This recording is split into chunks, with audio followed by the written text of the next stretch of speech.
Oh, oh, live. Oh, look at that. We're live. Welcome. Hey, welcome everybody. This is the finale of the Old Lady House stream project thing we've been doing. So couple major things that are gonna happen with this, right? First and foremost, we're doing the yard. That's gonna be a big part of it. I wanted to do that. Yeah, that's fine. That's fine for a driveway. I want it to be a big enough driveway that you could fit a car. Yeah. Um, I'm leaving this for now because I want to retile it. Same with this. I'm gonna change it to a different type, but we're gonna do it like one layer at a time so that I can actually do it. Also, oof, might be fuckarooed there. We might be stuck using this, but I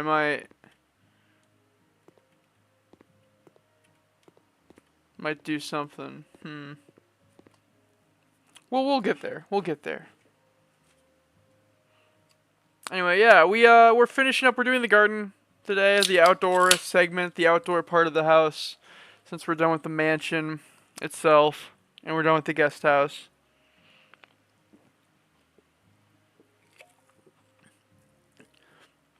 Yeah, we'll do the exterior, and then we'll do the garden contest, and we'll sell it. And I'm gonna put my money out and say we're gonna get $1 million for it. That's my guess. As far as what we're gonna do with the yard, current plan. Let me see here. I'm pressing enter just to check the garden contest. Really. Um, I currently kind of think I want to do an American garden or an English garden.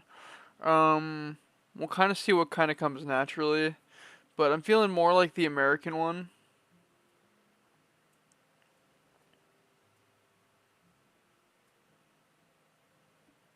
Hmm. Yeah, I'm kind of feeling like the American one. Or again, this is gonna be like a back patio area. Maybe we cut down this tree and we put a pool over here. Over here can be like, or actually, we'll probably put the pool over here still. I think that's still a fun idea. Have like a walkway, maybe a gazebo area over here. That could be fun. Yeah. A little garden right here in this corner or something. Lots of plants. Lots of green plants and trees, I'm thinking. Um, but yeah, hey, should we do a little tour of the interior since we're here? I think that's a fun idea. Alright, guys. We'll start with the guest house. This is our guest house. You got a big living room. Big place to live. You got a big hallway. Where you can play piano. Yeah, you can have your kids stay in this guest bedroom. That'd be nice, wouldn't it? You got a kitchen big enough to serve food. You got an office here with a home library. Here's the master bedroom for the guest house anyway. Here's the main bedroom. And here is a bathroom. Has a shower and everything like that. Nice decorum. Looks good, right? That's the guest house.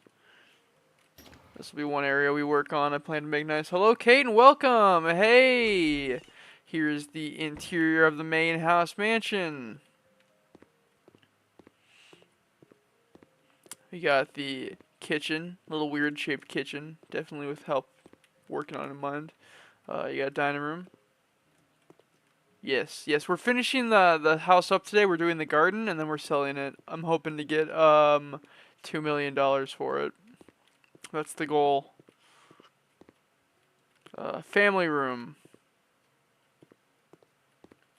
Big bathroom. With a sauna.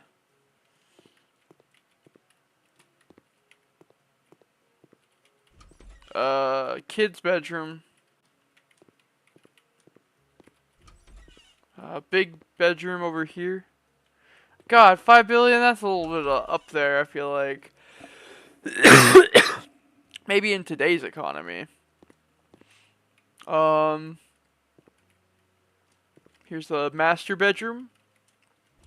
Walk-in closet.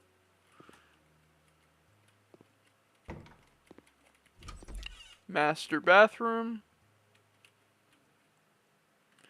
Well, the game I have the most hours of on Steam is Rivals of Aether. Honestly, though, the game I probably play the most of is WWE 2K right now.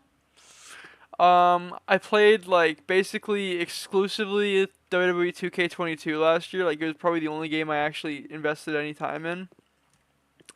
And then, this year I played a lot of 2K23 since it came out. Here's our home theater area. That's probably my favorite, part of my favorite individual room in the house is this one. I think it's very nice. Very pleasant. Oh man, I've never played Roblox, but I hear it is all the rage with the younger kids nowadays, you know? It was a little bit after my time. I was like prime Minecraft for my youth. Like Minecraft was just starting out when I was like a young kid.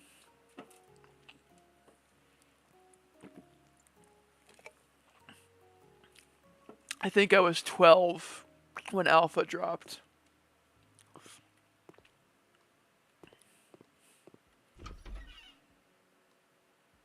Oh, in Roblox, that sucks. Yeah, that seems pretty likely in like an unregulated game like that with a weird market. It kind of reminds me of the old days of Second Life back in the day. My brother used to play Second Life, and that game had a horrible hacker problem. You got a big bathroom here.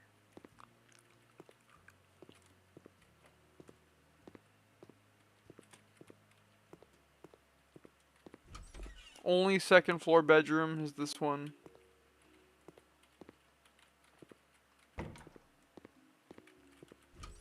Oof, that's scary. Yeah, I know. I played a lot of Minecraft as a kid. That was like the big game when I was a kid.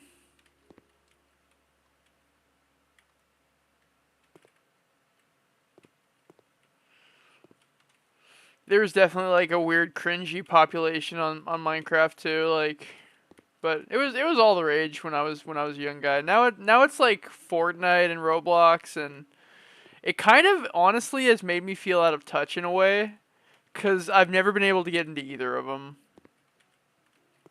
But yeah, people love Roblox, people love Fortnite. I'm pretty happy to see that there's always a new trend. I like that. I don't like things being stagnant. That's always a big thing I'm not a fan of, is stagnation. So,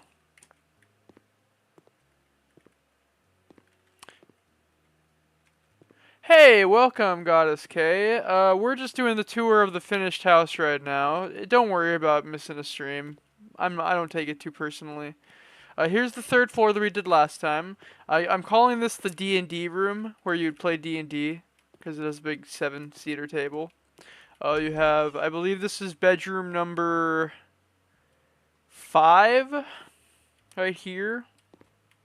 You have a storeroom where they store stuff. You got this little sitting area. You got a man cave, because I didn't want to have 4 living rooms in the same house. There's a bathroom. You think so? I don't know. Sounds like I'm not getting my job back in TV anytime soon. Sounds like that's going poorly on my old company's end. Here's the upstairs master bedroom, aka bedroom number 6. It has a walk-in closet as well. and a walk-in bathroom, a little smaller. I've played Battlefield 1. Yes, I have. Hey, you know what? No, here's the thing though, Goddess Kid. I appreciate your support there. I've had this channel since I was, oh god, like 13 years old, and I'm 26 now, so I've had this channel for 13 years. Um, and about 70 of those subscribers are from back then when I used to upload videos. A lot of them are dead subscribers, but not like dead as in they're dead people, but like they just don't, they're not active channels anymore. But I appreciate that, I do. You know, it all boosts the algorithm no matter what, and I'm basically just trying to promote that. Anyway, here's our music room. Back on that, this is the last room we did, little music room, little music studio. And then we did a balcony, obviously.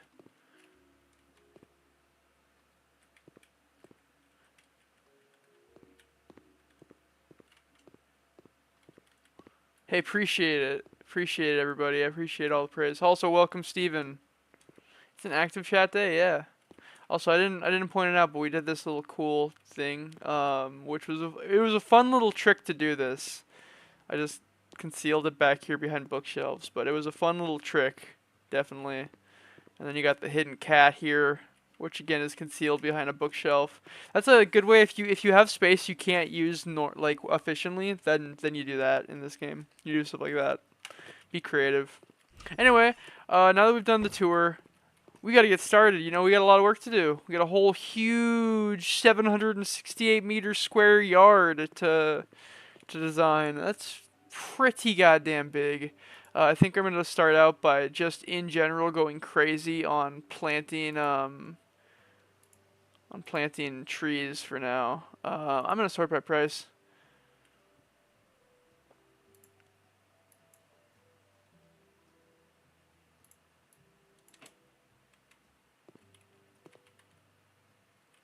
Okay, yes. For now, you there.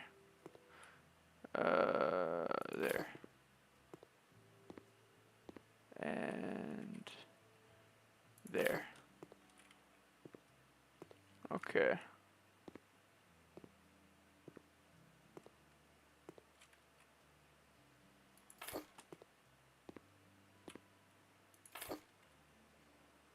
I kind of have the idea for this house of being like a very green outdoor area. Very like woodland. You know?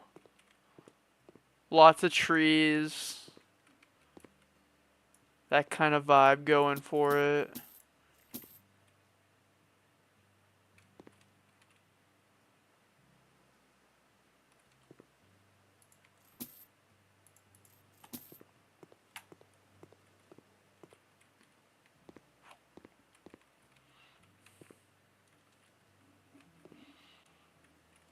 Yeah, these aren't even the biggest ones I can do. These are just the ones I'm doing along this walkway. You know what? Trees are good for the world, you know? They provide us with a lot of CO2 or they give it a lot of CO2 which would otherwise poison us to death. And I can't stress that enough, to death. It would kill us. We would be dead. I like being alive personally. I don't know about everybody else. I personally have an enjoyment of being alive, at least right now. So, you know, if I can keep it that way, I'm gonna do my best. Okay, we're gonna slowly try to sub out.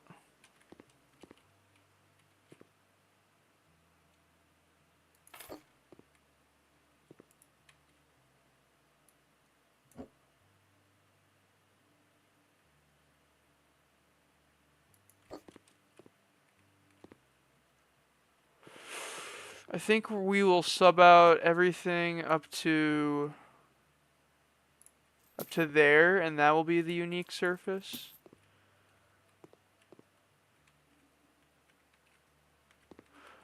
Well, hey, thanks for dropping by. Appreciate it. Means a lot to me.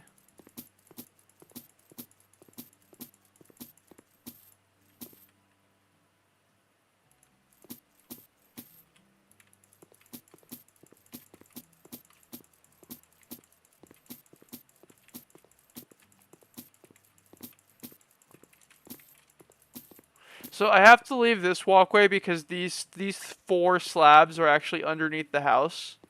And if I move them,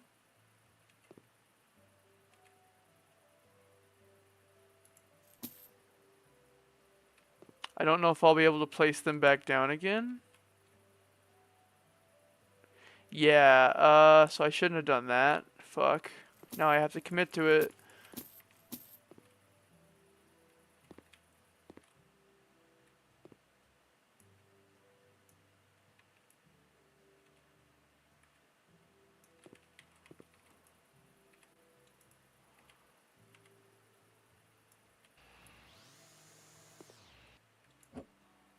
Shoot.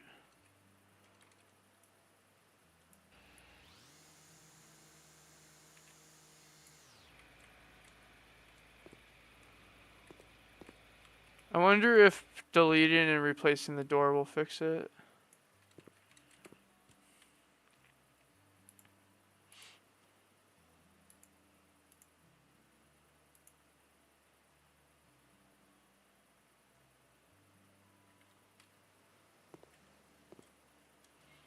I believe this was a 1.5.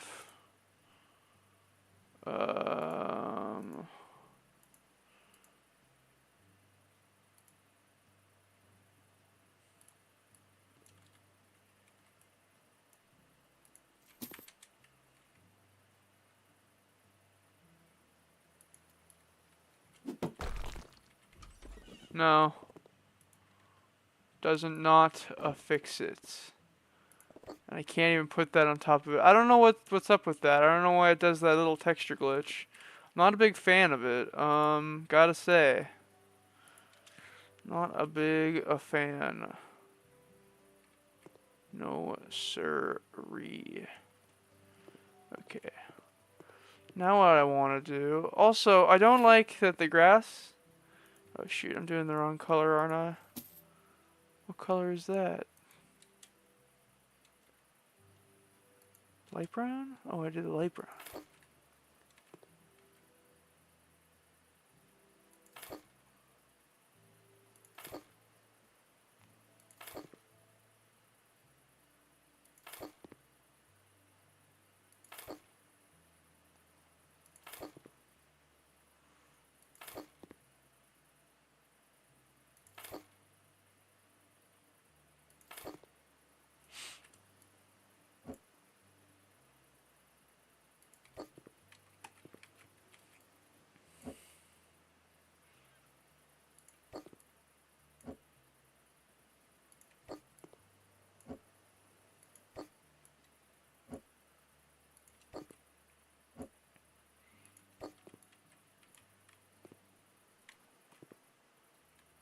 Everything's good there.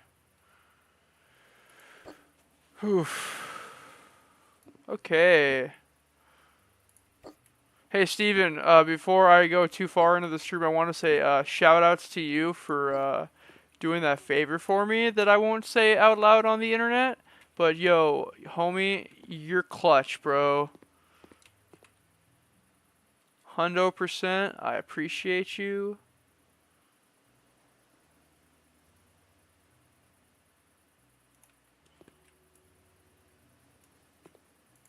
I have the door. I can buy it again. I want to place these first.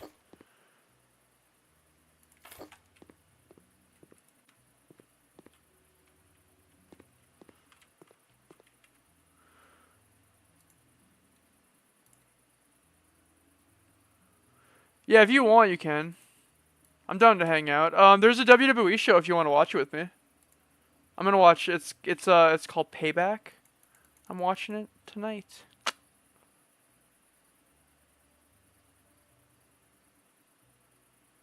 Hmm.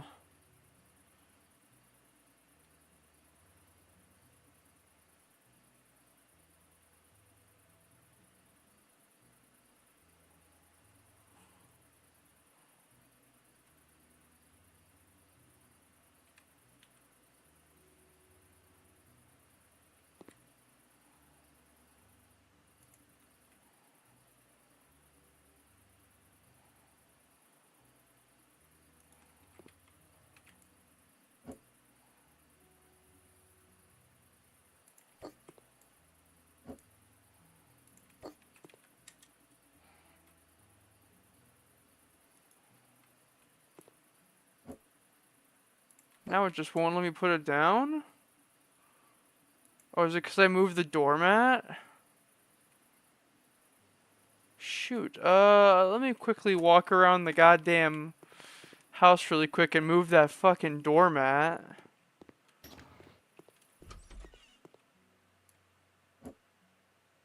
Oops. I didn't expect it to prevent me from fucking placing the door completely. Okay, let's see if this trick works. The whole point of this was to see if I could trick the game into letting me put these here. Oh, it does work too. Fuck yeah, dude. Fuck yeah, dude. I think I left that like that anyway, but I can fix it.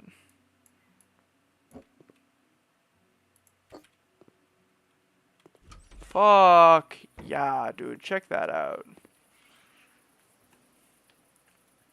If you want, absolutely. Absolutely bring your paints. If you bring some extra paints, I'll paint with you. Wrestling doesn't require much energy, so to like watch anyway. Bro, Steven, you ever watch pro wrestling? It's nuts, dude. If you've never experienced it, it's pretty goddamn wild. It's like the ultimate stage show.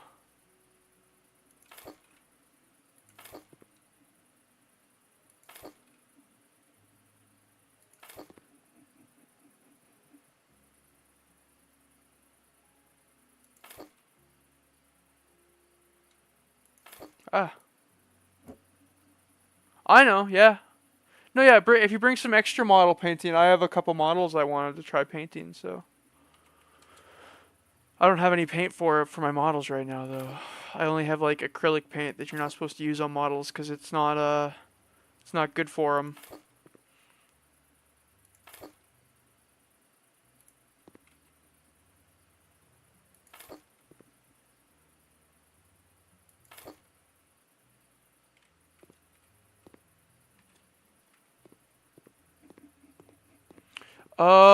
No, they're not primed.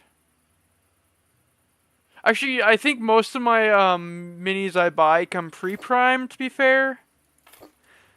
I buy a lot of WizKid minis, and they come pre-primed. My 3D printed minis are not primed. I would have to prime them.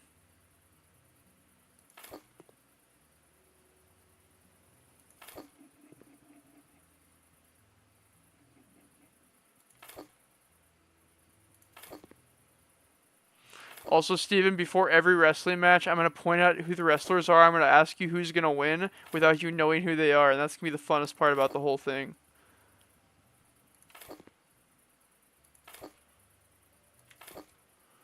I gotta get my 3D printer back up and running again so I can start 3D printing some new models for my D&D campaign. A homie bought me a gift card for my birthday for Hero Forge, so I have like 6 minis on the docket to print right now that I bought the STLs for. I got my end villain and his whole like faction. His whole like villain faction. It's gonna be pretty fun. The villain his name is Saint Anthony. If anybody knows any religion, Saint Anthony is the patron saint of lost things in the Catholic religion. I was born and raised Catholic, so I took a lot of Catholicism in this. And so Saint Anthony, patron saint of lost things, he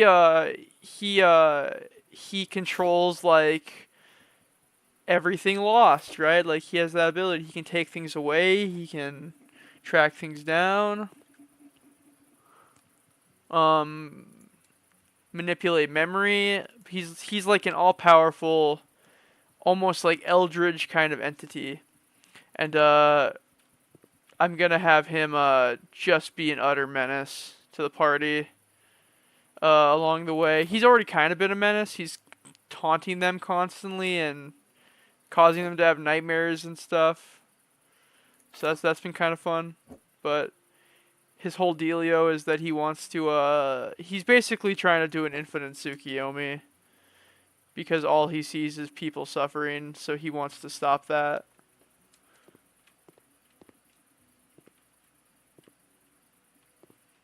'Cause he's kind, guys. 'Cause he's kind. He's doing it as a favor for all of us. See, we're the real victims here. Or we're the real problem. Anyway, that's my cheesy D&D campaign.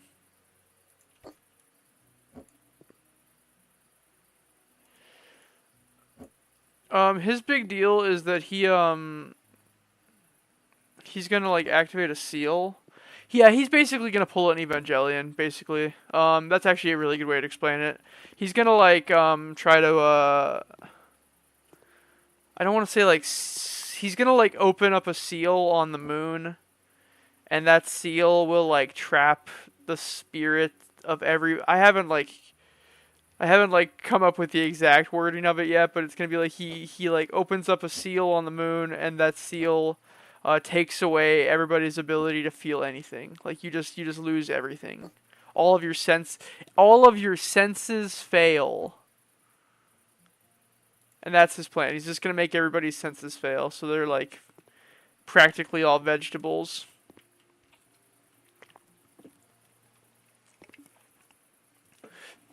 And to go with that theme of like the senses failing, of all 5 senses failing, which this is from an old T.S. Eliot poem about, or no, this is from an old Buddha quote about like for you to reach nirvana, all your senses must fail. Yeah, you get nerve stapled.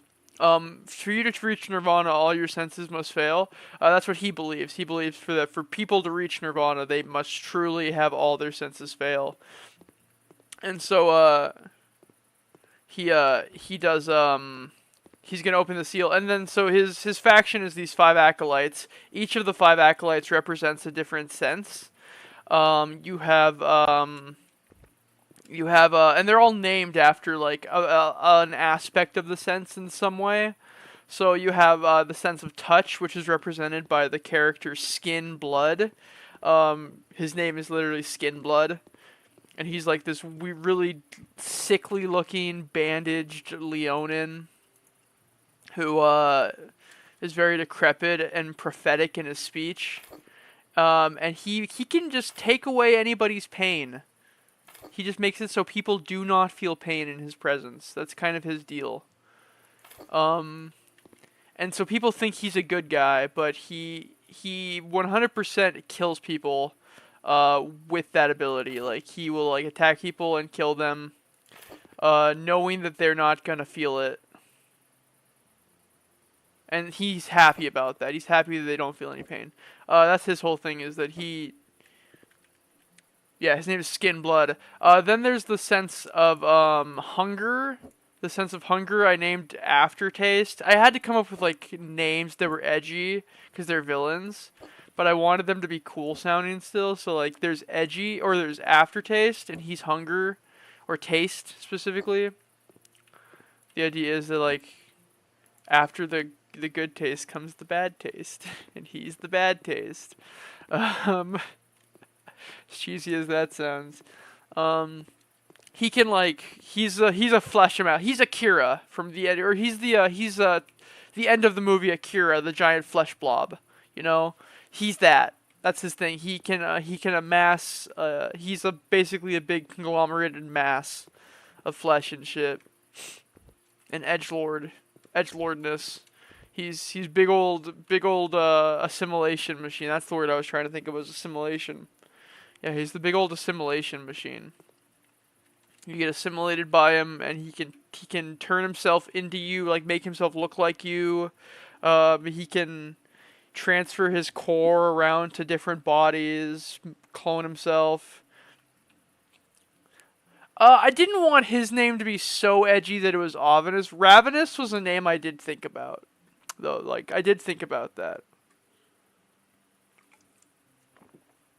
You'll like this one. Next is the sense of smell, which is portrayed by a character named Redolance. Redolance is a term for smelling. It's like how well something smells is their redolance. So she can control things that have a primary sense of smell, as their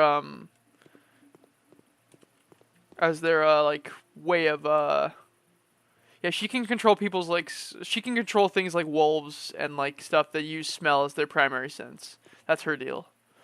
And also she can smell anything. Like she never loses a scent ever. And she's very powerful. And also she is 100% themed after Princess Mononoke. 100%. Okay, let me do the thing with the doors again, where I pull up the door I want.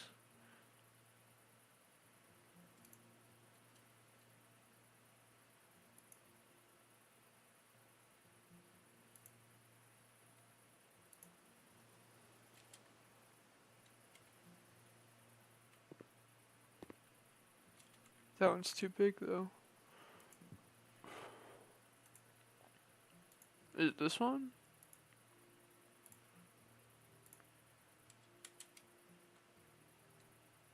Yeah, okay.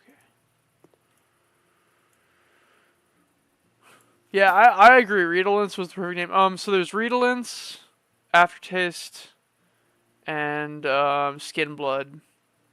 And then you have Static, who is hearing. The idea being that when she's around, all you hear is static. She likes to fuck with people. That's her thing. She really likes to like put curses on people so that like they hear an infinite poem or an infinite humming, or they always hear static in their ears or something. She's kind of like the most twisted member of the group. And then there's only one left. I'm trying to think. Oh yeah, and then the very quiet character Eyeshot. The idea is that he's always an eyeshot. He's always able to see his target. And if you are in his eyeshot, I thought about doing white noise. It was a little bit too TV-like for me, you know? And also, I listened to a band called Paris, and they have a song called that, and it was immediately my first thought was that, so I was like, no, I can't do that. I can't do white noise. I don't mind Static as a name. I also thought of Tinnitus for her name. Like, literally name her Tinnitus.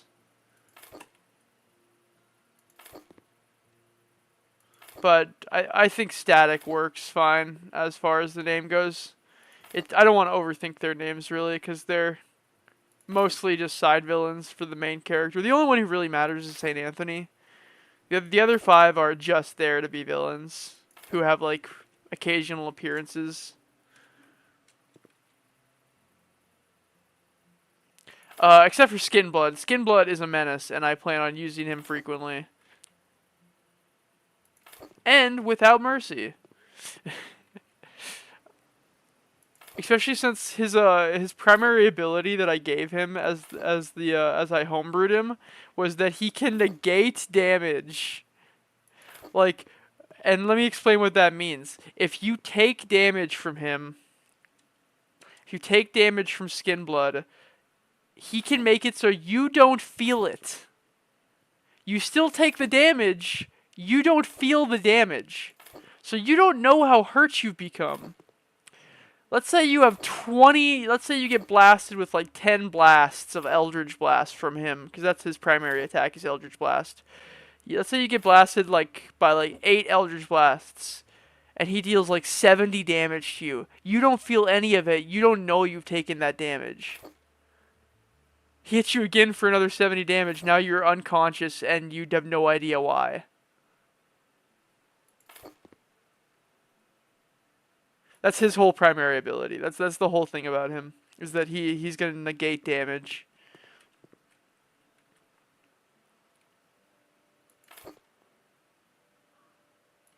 Or negate the feeling of damage. Like, you'll still take damage. I want that to be like very clear. Like, players will still take the damage. But the best part about it is, for that fight, it's going to be really sucky for me, because I'm going to have to keep track of all of my players' HP for them, and they're not even going to realize it's happening until one of them just drops unconscious.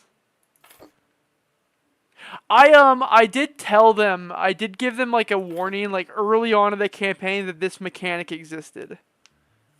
They have been told that this mechanic exists, but I did not tell them what enemy does it or anything like that. They just know that the mechanic is in the game. Yeah, no, I thought about the like fear of, oh, I don't want them to like feel like I'm pulling this out my ass or something. No, like this is something we have like they have been warned about. I told like there's a whole system in the campaign that they can benefit from this too. One player already has, but they can get this thing because Theros has this thing called the Nyx Forge, and the Nyx Forge is basically like this great big imagination machine where if you believe in something hard enough, the Nyx Forge will create it. Uh, No, the damaged players do not show physical signs of damage because the way Skin Blood's ability works is it like leaves these like internal pustules of damage inside of you, and then when the damage over accumulates to the point you can't withstand anymore, they like explode out. So you just burst out in like a giant fountain of blood. They've actually been shown it in campaign once already. They saw a guard in the very, very first session we ever did of the campaign. They saw a guard get attacked by Skin Blood, and that's exactly what happened. Is he got attacked, he didn't react at all, and then seconds later he exploded into a fountain of blood.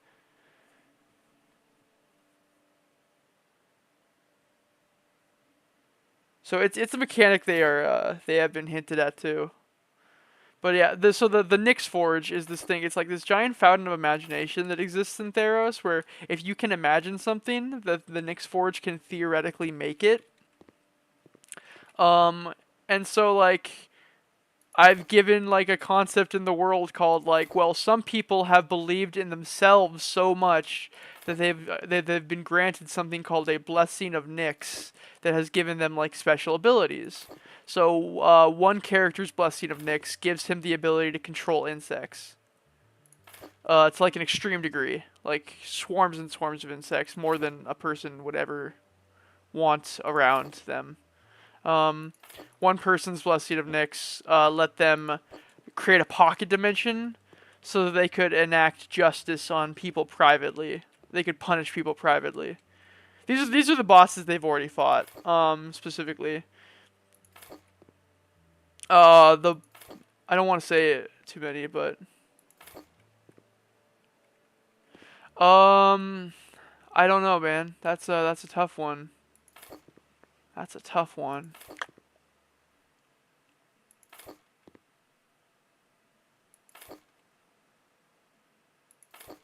Quite frankly, one of the last things my dad ever said to me before he died was that he was worried about me, specifically me, because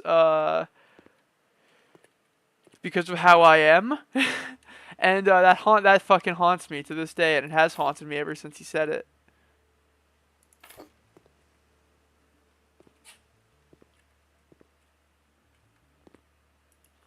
But yeah, the Blessing of Nyx concept, they've been introduced to it. One player has actually received a Blessing of Nyx, but he does not know that there are pretty dire consequences to that.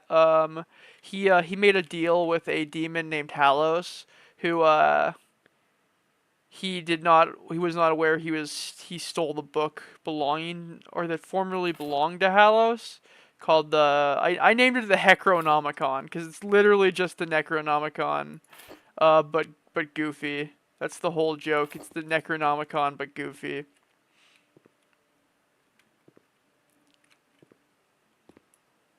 But he stole the Necronomicon from a library, like a dumbass. By the way, very dumbass move.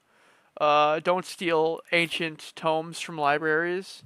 Um, and that got him thrown in prison. That's how his character started the campaign in prison. Because the whole campaign started in prison. That's a whole bit of the campaign, was that we started in prison. Um, so he did a fuck up and stole a book, and then later on, once he finally managed to decipher the book, he made a contract with this devil Halos, and Halos, unbeknownst to him, Halos gave him Blessing of Nyx, which allows him to deal extra fire damage with his attacks. But unbeknownst to the player, there's a huge downside to this. Um, the contract to get this blessing required that down the line he do one favor for Halos, and I and he was like, okay, don't make me kill any of my friends. And I was like, oh, absolutely not. You're not going to kill any of your friends. But what he's going to do is betray his own father now because his father has something that Halos needs. That being an angel. Um, or a celestial being, that is, because his father is a character from our previous campaign who has a celestial living inside of him. So Halos is gonna steal the celestial by using this contract that Cygnus has signed to do it. Yeah, and I got the player to agree to it willingly. Like in session, he sat there and was like, "Oh yeah, this sounds like a good deal. I know this might bite me in the butt later, but I'll take the deal." Yeah, and I was sitting there grinning ear to ear, and he wasn't paying attention. So I can't wait for them to get there. That's like level 7 in the campaign. They're on level 4 right now, so they're a little bit away from that, but I'm still pretty excited for that point. There's a lot of little bits I'm really excited for in the campaign.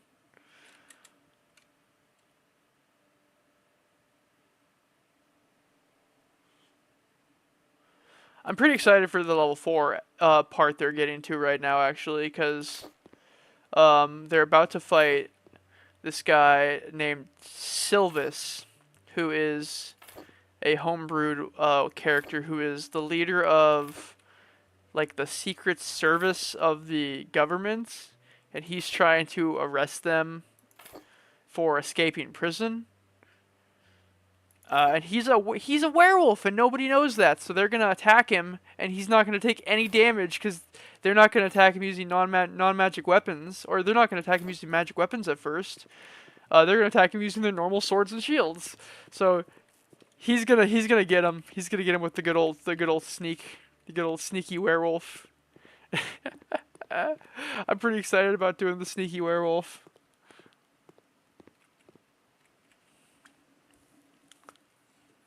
And I think I made his blessing because all the main bosses have blessings. His blessing is he can like, I think he can just use the Iron Bands of Bangalore like infinitely. The magic item.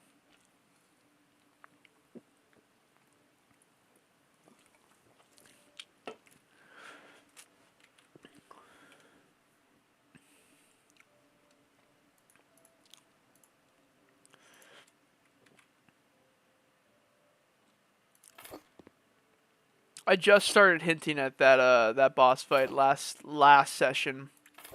They got like very quietly introduced to him.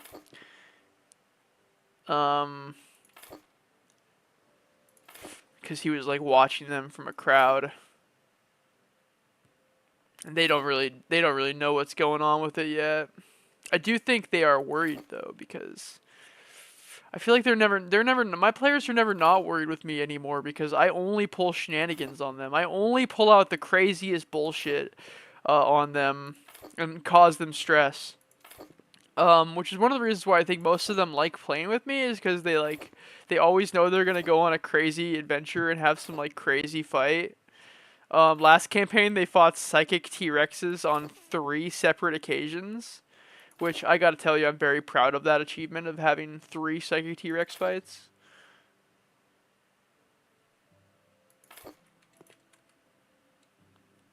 The last one was like a super psychic T-Rex.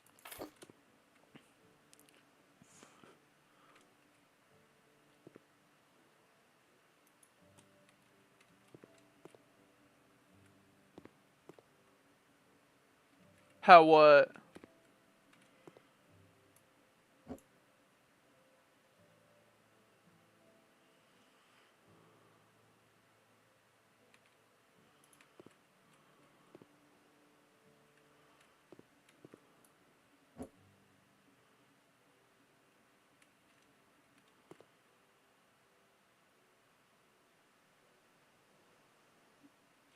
I bet you if I do the selling the door thing with this door, a psychic T-Rex. Oh, I'll explain the psychic T-Rex. Um, there is a character in universe whose name is Orson Glowcloud. Orson is kind of a fuck, to say the least. Orson was kind of a fuckhead. His whole thing was that he was a human druid who really liked dinosaurs. Like, really liked them. And he was a little upset that dinosaurs were going extinct. He thought they were superior. So one day he was like doing experiments to see if he could like turn a lizard into a fully grown T-Rex, and he accidentally got the serum into him, and it turned him into a T-Rex temporarily. And he was like, "Oh shit, I made a potion that turned me into a T-Rex." To which he went, "Wait a second, I just made a potion that turned me into a T-Rex." And he then proceeded to modify the potion to give it psychic powers. And then he continued to modify the potion until eventually it made like incredibly powerful giant psychic T-Rexes, and which is what the final fight was the incredibly powerful giant psychic T-Rex. But he yeah, the whole time he was just like taking lizards and giving them higher intelligence and turning them into giant psychic monsters. And my players both loved and hated it.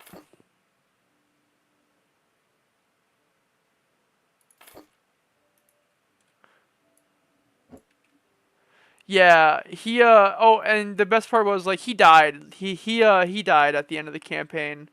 But one of the players had a curse on them where anybody who died within a certain proximity of them, their soul was directly sucked into his brain and like a part of him now. So that's kind of what happened, to say the least.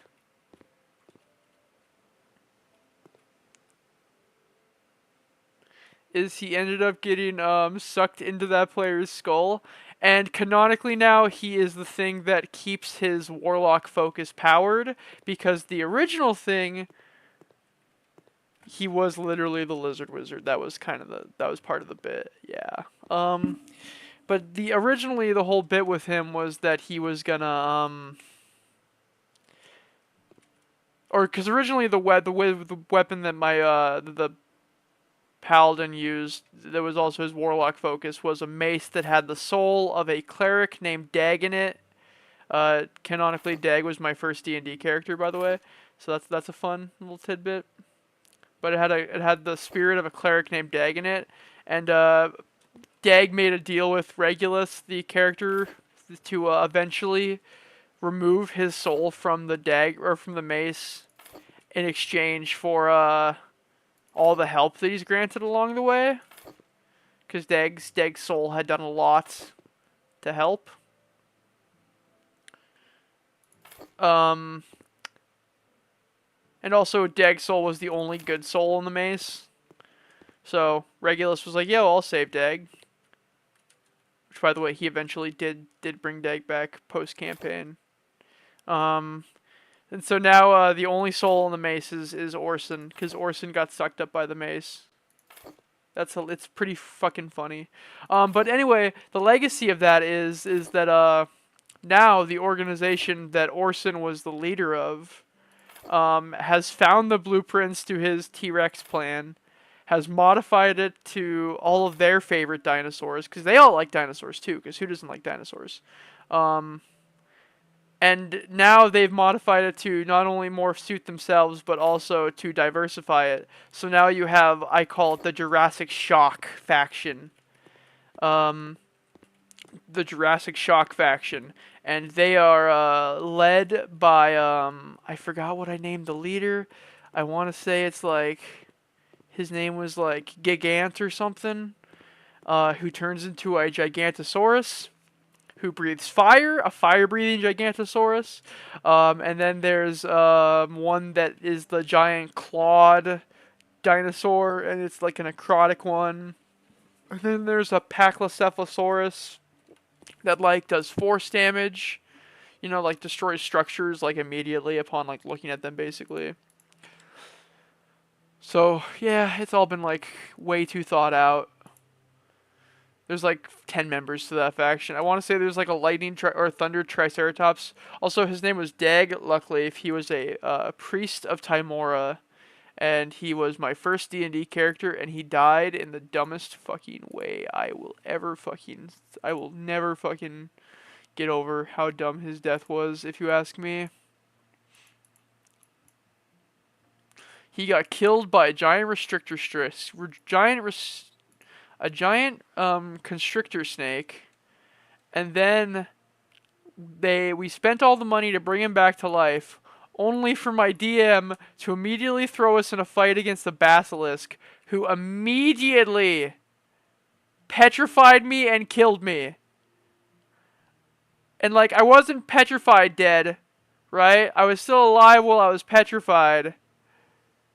But getting unpetrified fucking killed me. It was rough, buddy.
Boy, that is so frustrating to me. You have no fucking idea. Because I can't do nothing about it.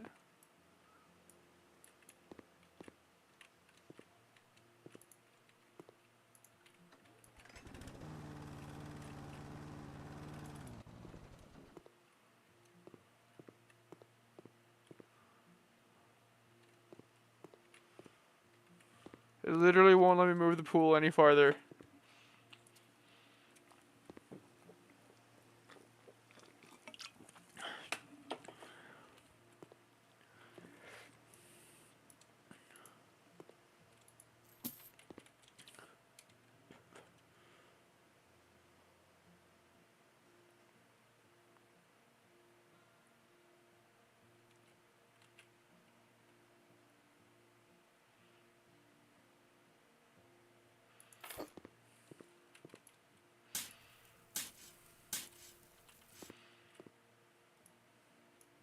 Still looks bad.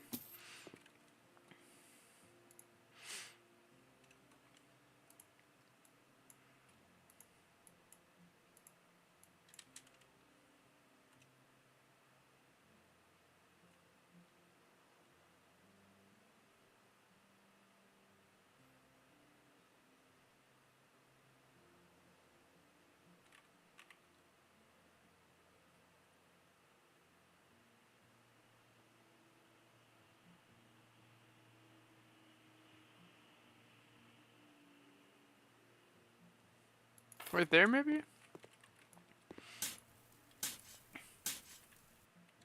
Oh, that's better. I can tolerate that. A little smaller pool, but whatever, man. It's a pool. I don't think people complain about having pools in their yard.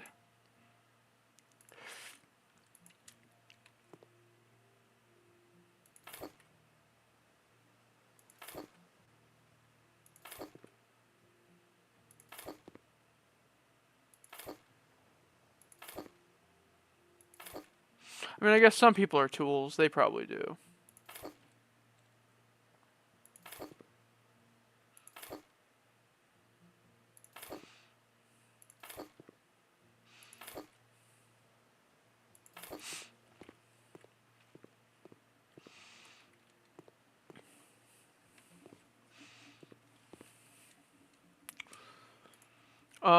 What else? What else goofy shit have I done? Oh, here's a goofy thing that's gonna come up in the D&D campaign.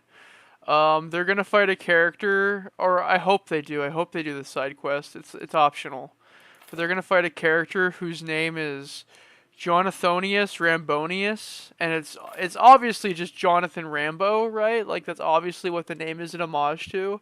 But I just love that I thought of a way to make a Greek sounding Rambo name by going Jonathonius Rambonius. Like that was where my brain went. It's the dumbest thing I've ever done, but I goddamn love it with all my passion. Okay, let's see. Yes. Let's put an apple tree right here.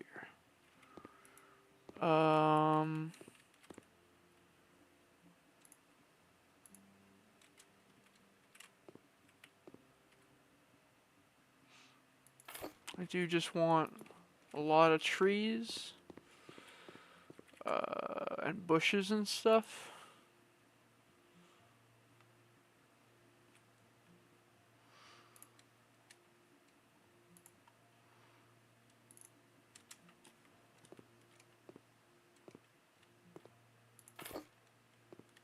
Okay, as long as I can plant it.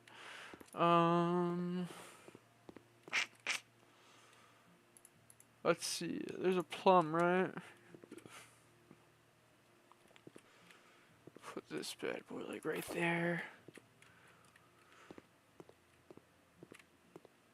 I really wanted to purposely leave some of the natural trees too.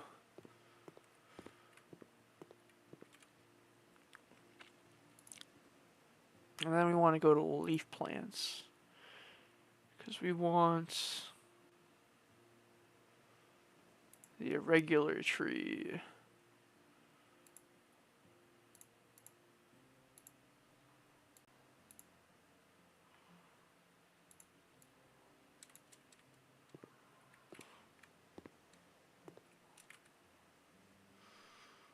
There's literally a yellow one. This is so perfect for this house.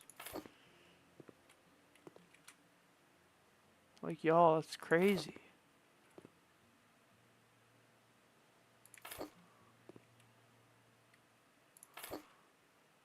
We're gonna call it the yellow walk or the yellow path or something. Leave room for a fountain, like right there.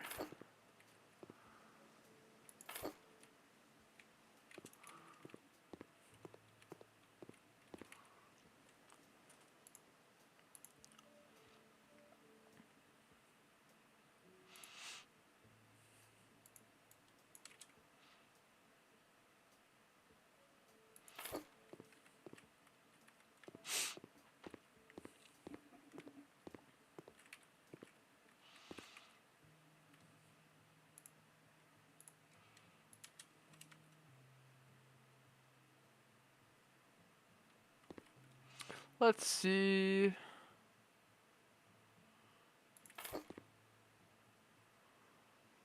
There we go. Hey.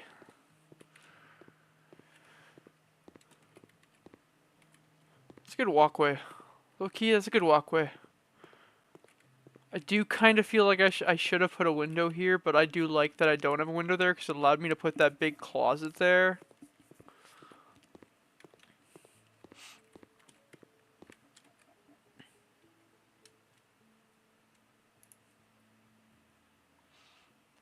Back to the irregular tree.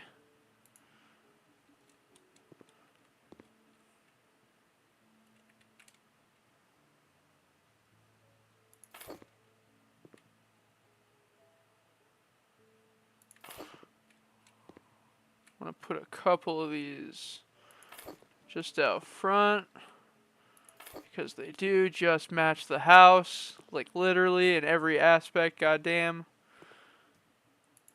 they just match the house.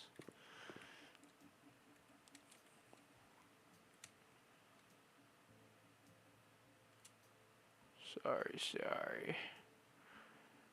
Bam. Right there. Okay, we'll plant all these. Probably not at once, but I'm just putting everything down so I have a general look of what I'm doing. And then I want to grab this orange one and put a couple of these around.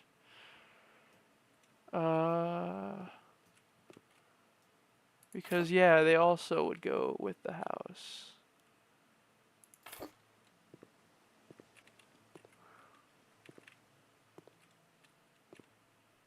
Anywhere I can stick them.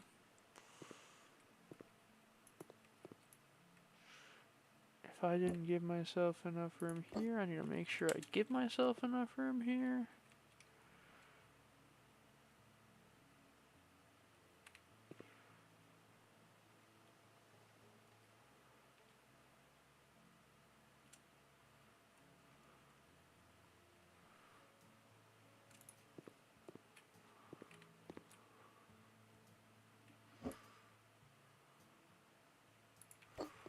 Move that one over too. Oh wait. For the briefest of seconds, I swear I was seeing something.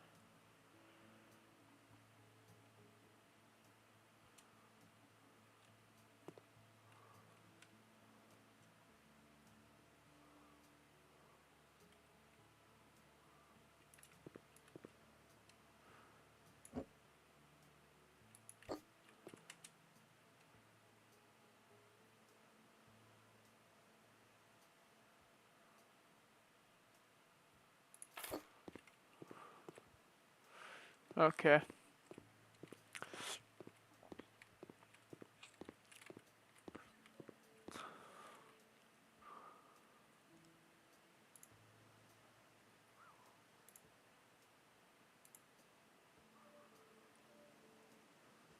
Yeah, these tiny ones.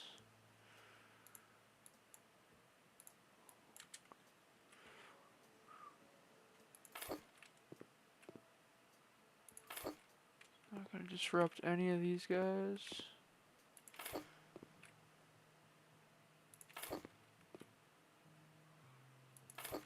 Doesn't disrupt you, doesn't disrupt you.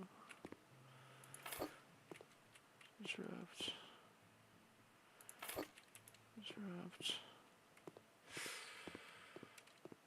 Okay. Boop. Boop. Boop. Boop. Boop. Boop. Boop. We're gonna do this line right here.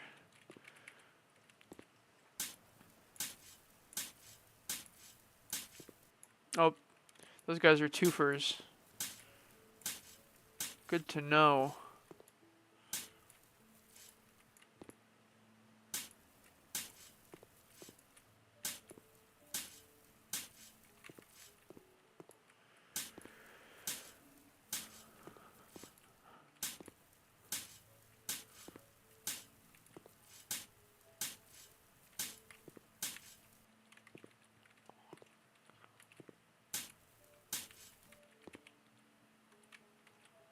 Okay. Oh, yeah, here's I know most people in the chat probably don't give a crap about wrestling, but I want to talk about something I heard because I think it's great. There's a wrestler, he used to go by the name Brodus Clay, I believe, in WWE was the name he went by. I've only seen like 5 matches of his, but he was always, as I would describe it, a gross wrestler. By that I mean he's not the kind of wrestler you want to watch wrestle because it's unpleasant to watch him wrestle, mostly because he was fat and out of shape.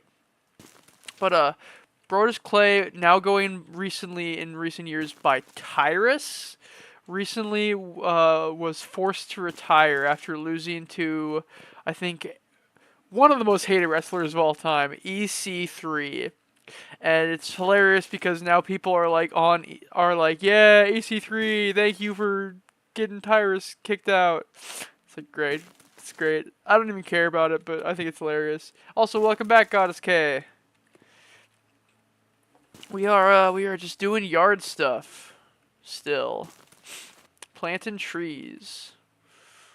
Trying to color coordinate.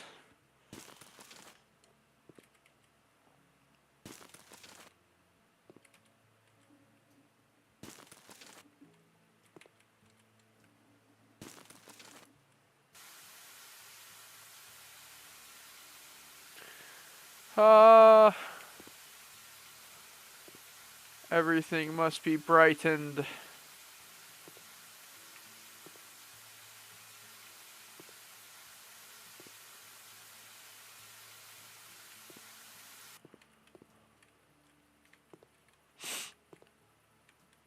That's nice.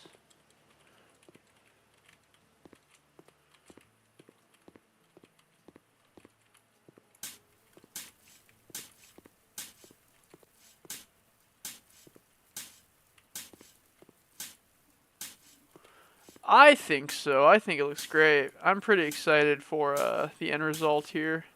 Again, I think we can reasonably make $2 million on this house. That's kind of the goal.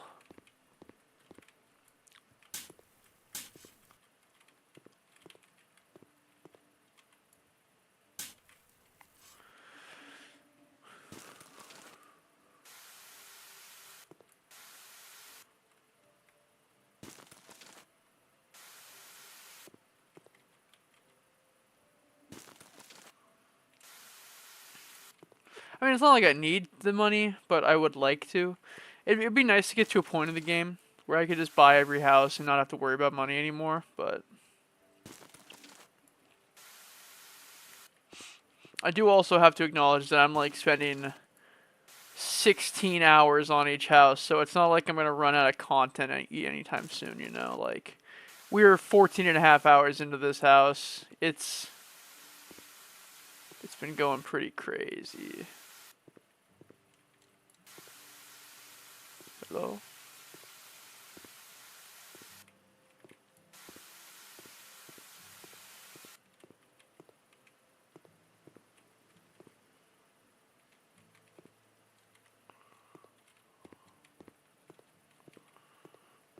Okay. Yeah, one thing I'm definitely starting out by doing is doing these walkway trees, because the long-term plan is to fill this section of the yard right here and stuff with just big-ass trees, right? Like, this house is going to be trees. It's going to be very woodlands friendly.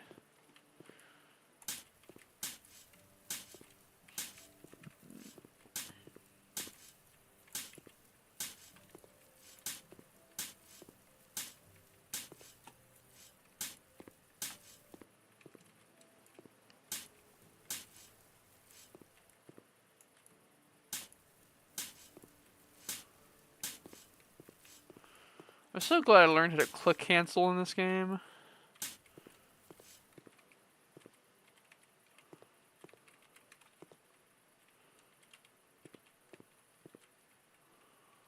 Like, not the most useful skill to have in life, but it's definitely not like without its uses.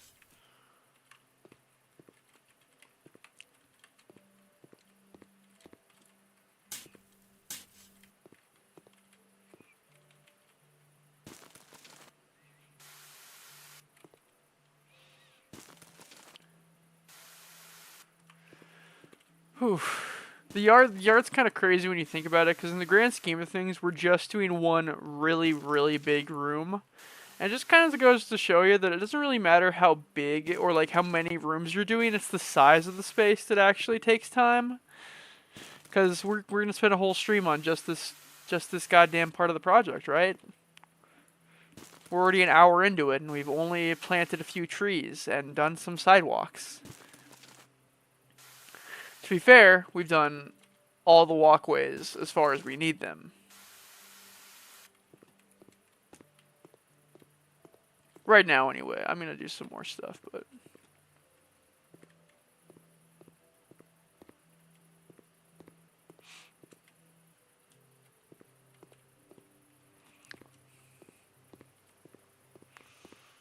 Okay. All those trees are now planted, except for the plum tree. We're gonna stick with that not being planted yet. Yeah, put those down. If I can fit one there. Otherwise, I think the plan was gonna be...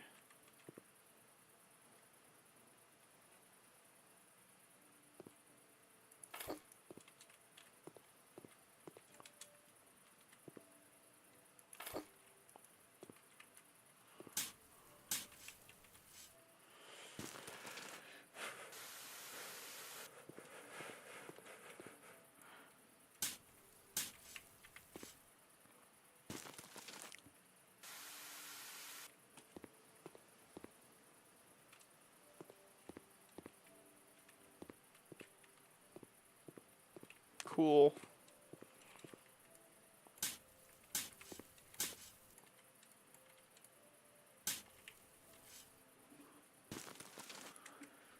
Cool, cool, cool. Cool, cool, cool. Okay.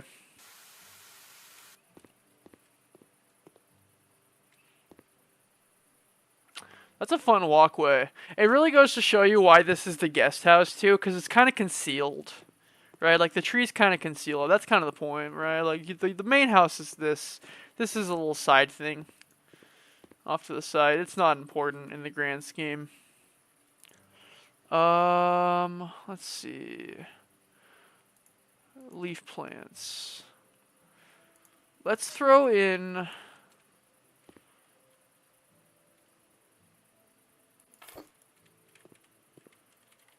this guy.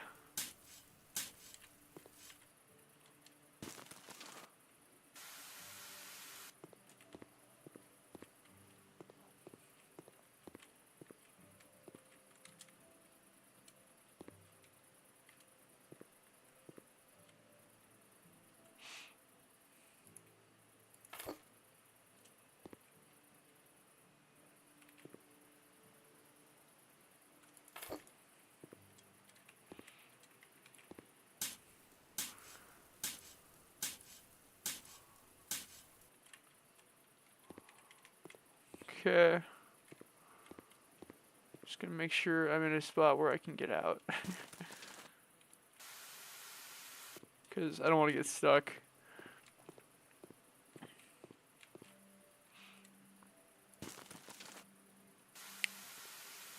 Cool.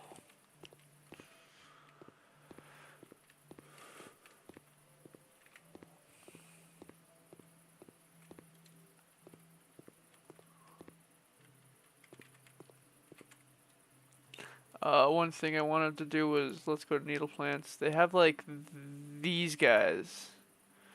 I want to take some of these guys and put them out along these walkways. Is this the biggest one? This is the big one. Oh, they're fucking huge. Damn.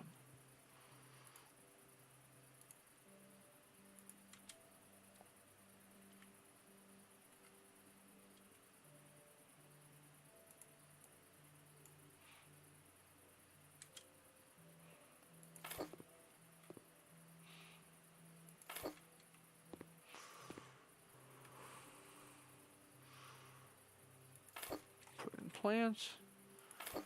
Boop, boop. Now you're like, what are you doing? What are you doing here? It's like, oh, I'm making a dense, thick forest kind of vibe. That's the vibe I'm going for. Dense, thick forest. You know, there's fountains and stuff, but it's gonna be dense.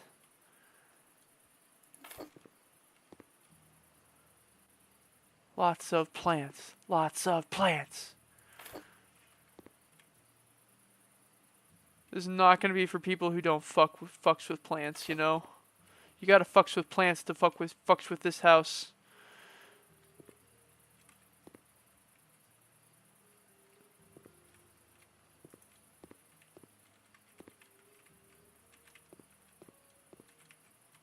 Okay.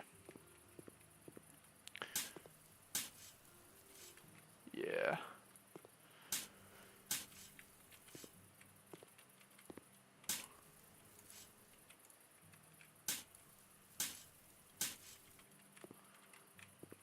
Okay.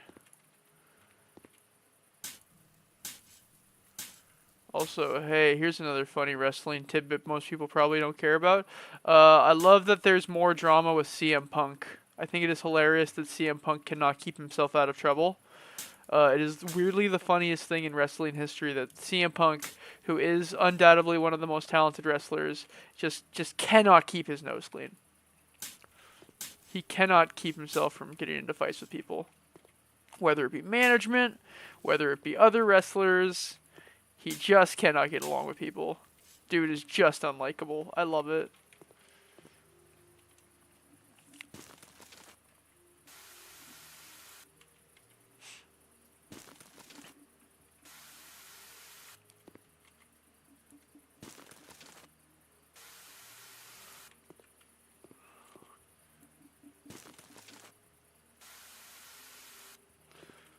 I'm purposely choosing like super. I'm trying to kind of give it a little bit of a sense of privacy, kind of. The visibility is purposeful.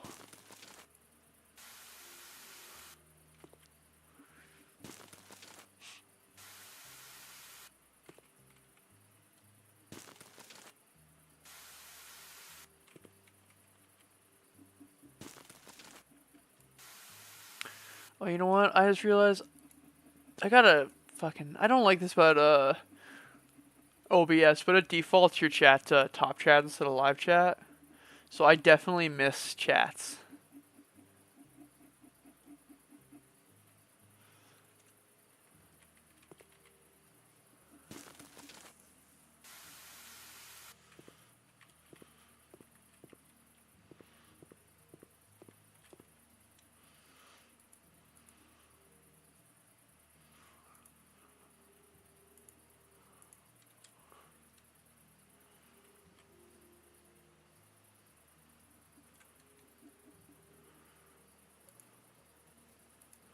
Bro, what's cringe about privacy?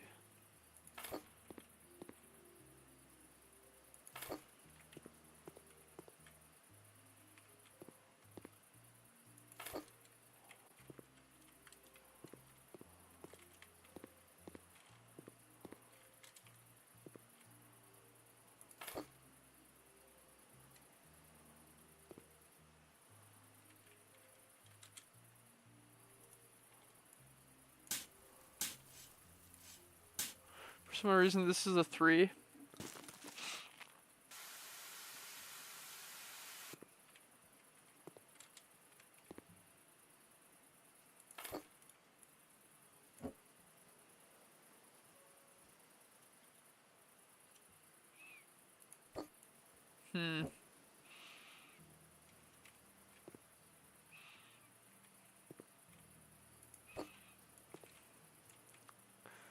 Wild.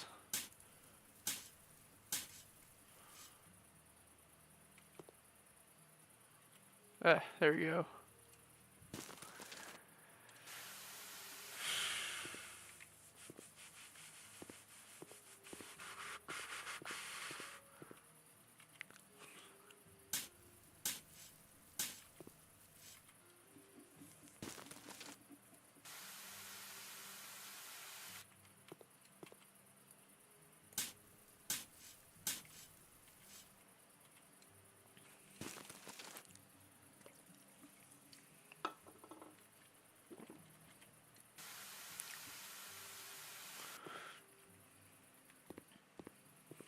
All right.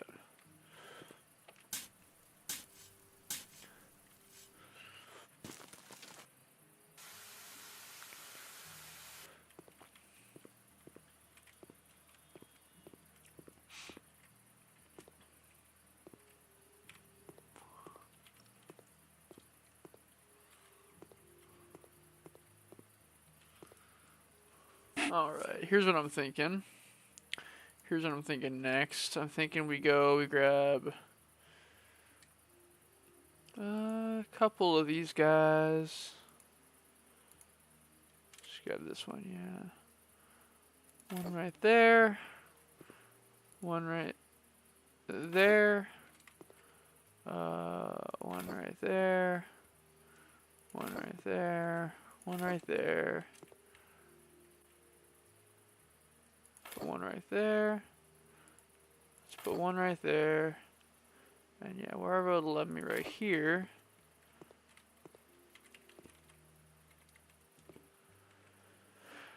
Full House had its moments. I don't know if I'd say it was good.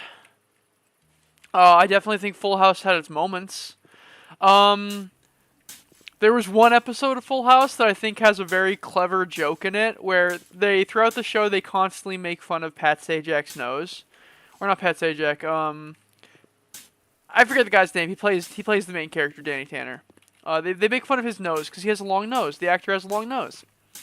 And they make fun of that. And then they do a whole episode later on where he wins a race literally by his nose. Like, the reason he is the first to cross the finish line is because his nose is the longest.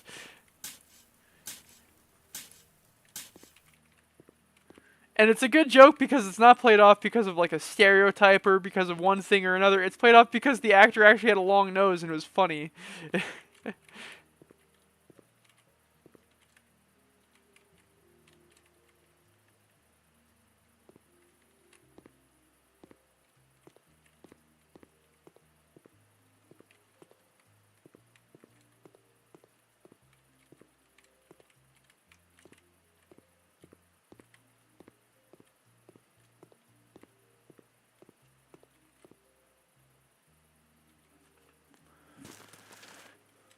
Yeah, so I mean, Full House has its moments. I don't know if I'd say it's the greatest show. It has its moments. Anytime Michelle, the little girl, is on screen, those are good moments, you know? Nobody, and I mean nobody, can hate on Michelle. She's great. I think we all universally love and adore her and would do anything for her. Uh, Mary-Kate and Ashley, as adults, I would also do anything for her. Would simp.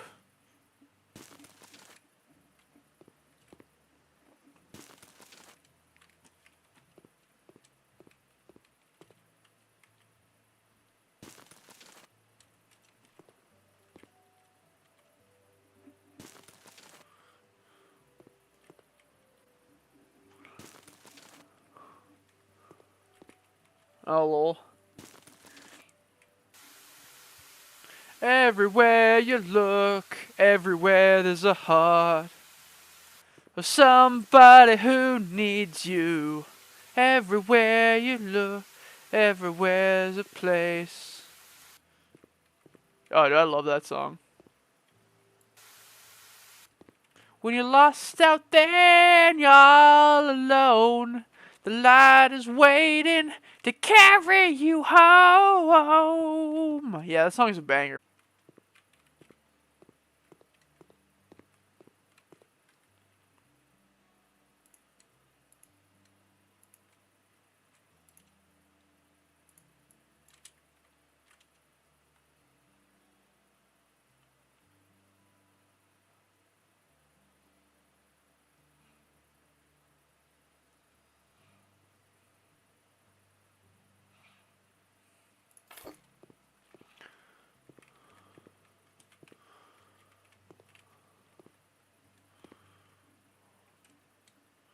Bro, don't annex France.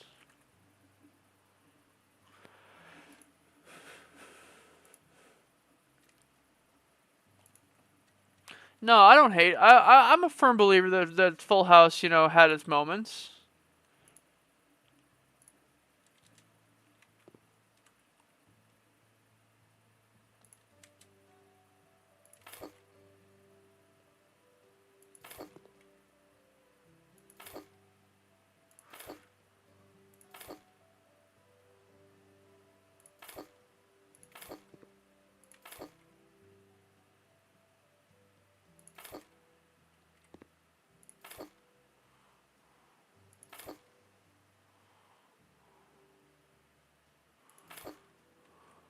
Canada? Bro, no one ever thought the Canadians would declare war on anybody. They must have had a communist uprising or something. For anybody unaware, Steven is currently playing Hearts of Iron. I can see that because we're friends on Steam.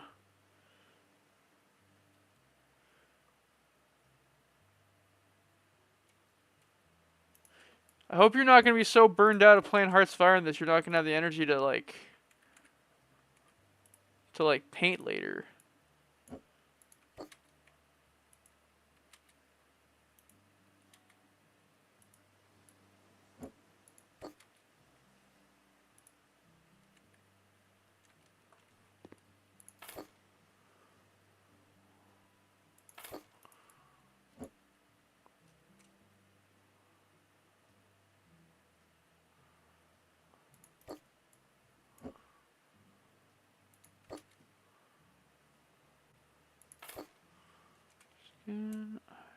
Just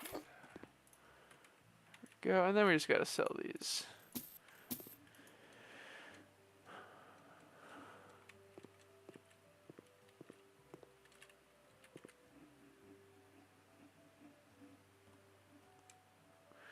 Britain fell to a socialist uprising? That sucks, dude.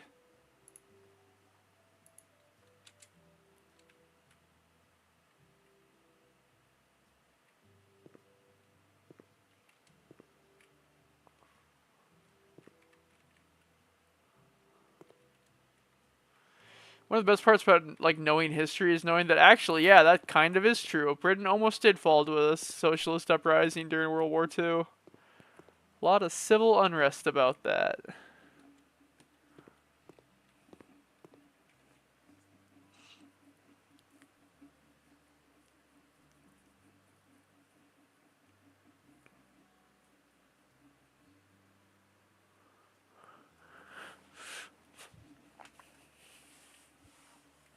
Damn, bro, your Hearts of Iron game went a little crazy, didn't it?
Germany wins World War One. Jeez.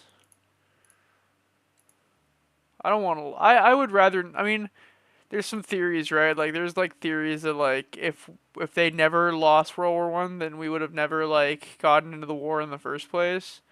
And there's a part of me that like kind of likes that theory. That's like, yeah, let's be hopeful like that. Yeah, absolutely. But I'm also a realist, and I understand that might not be true. We might have still gotten into the war.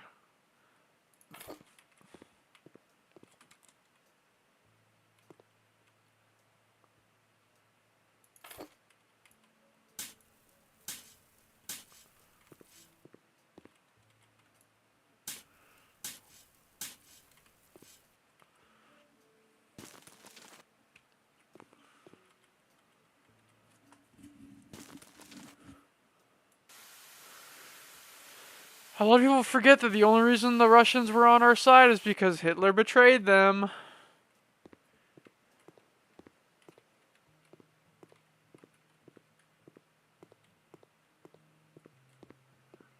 They were 100% on the Russian or on the German side until then.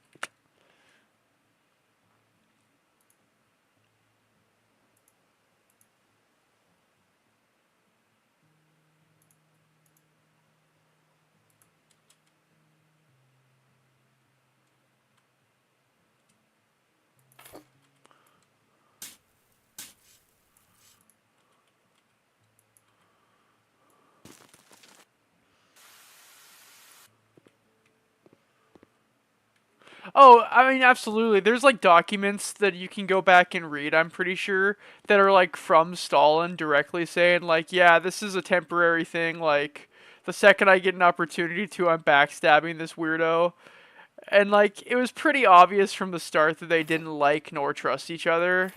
But I do like there's like a certain group of people that are like, oh, but like the Russians were our friends. Like, they were never our friends. They never wanted to be our friends. They directly opposed us in our core beliefs and values. We were going to fight them if we left them alone for too long. Because eventually we would get sick of each other.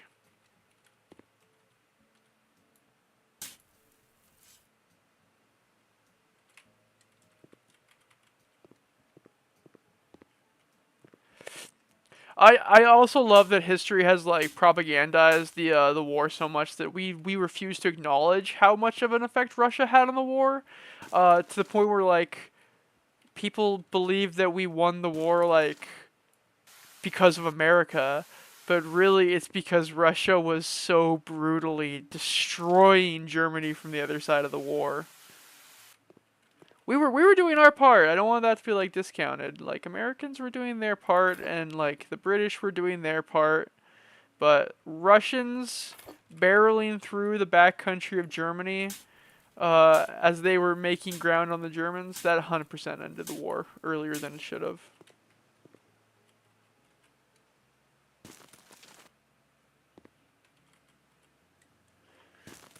And also a big part of it was like Germany was overextended.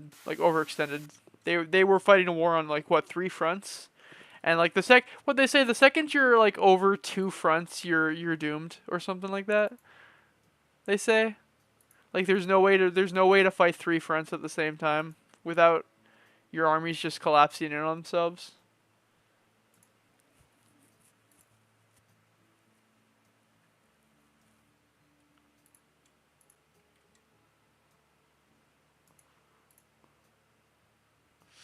And I'm sure near the end that like unrest was just ridiculous.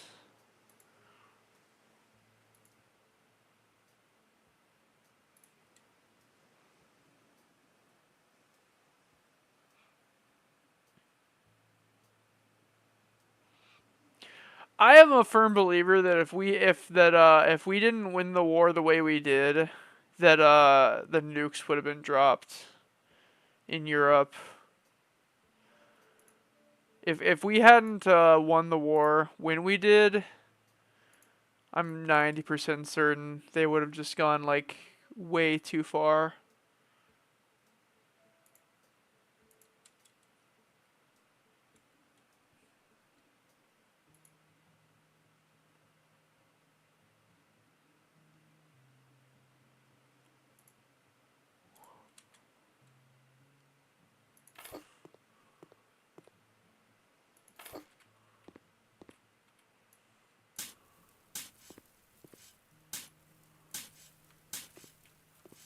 Damn, barely missed it.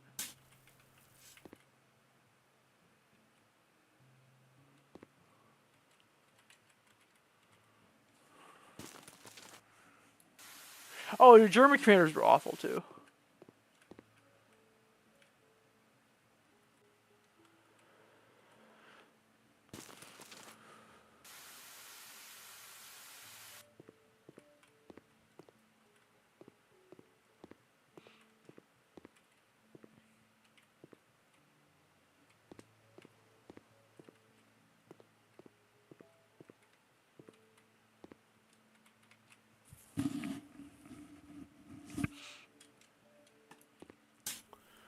Oh, dude, can we not talk about how incompetent the British were? It's frustrating.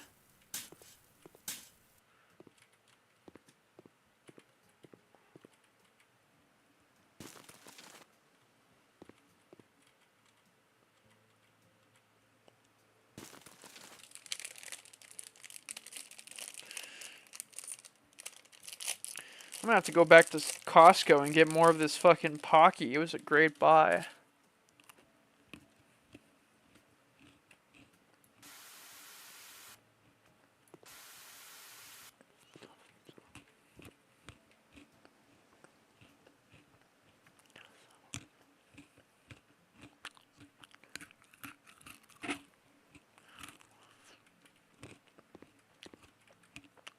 I'll be the first guy to say the British got their shit together because we yelled at them to get their shit together.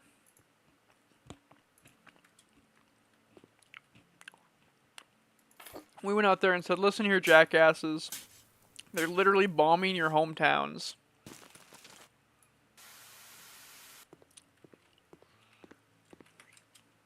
And they went, yeah. And we went, you should stop that. And they went, you think we should stop that? And we went like, yeah, yeah. Yeah, you should stop that. You shouldn't let them bomb your hometowns.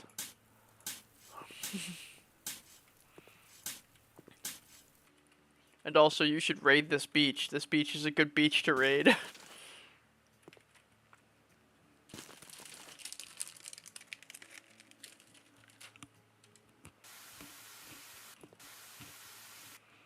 I want to be made very clear that I am heavily over-exaggerating everything I'm saying.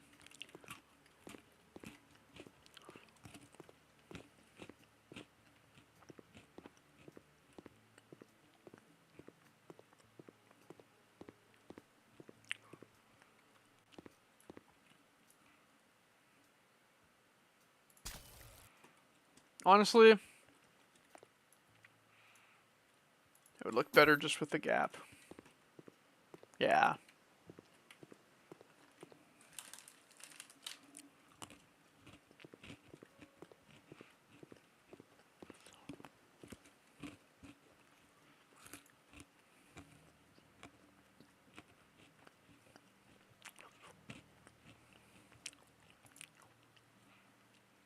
God, bro, like 90% of my personality is just exaggerating.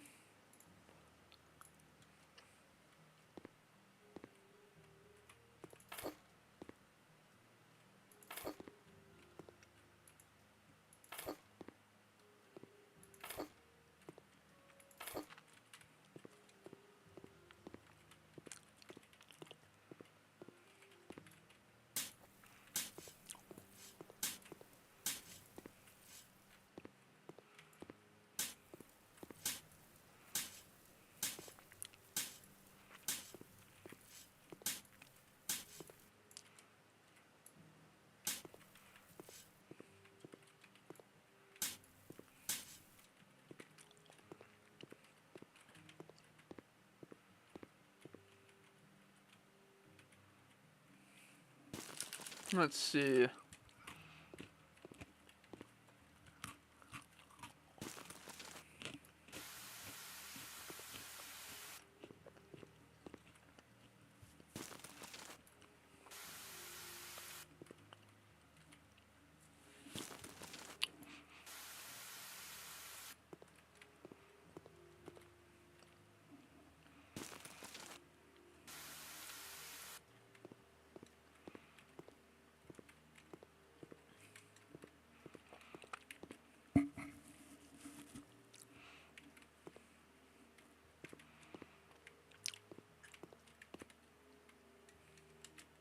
I really want people who come to this place to get the vibe that like they're in the forest.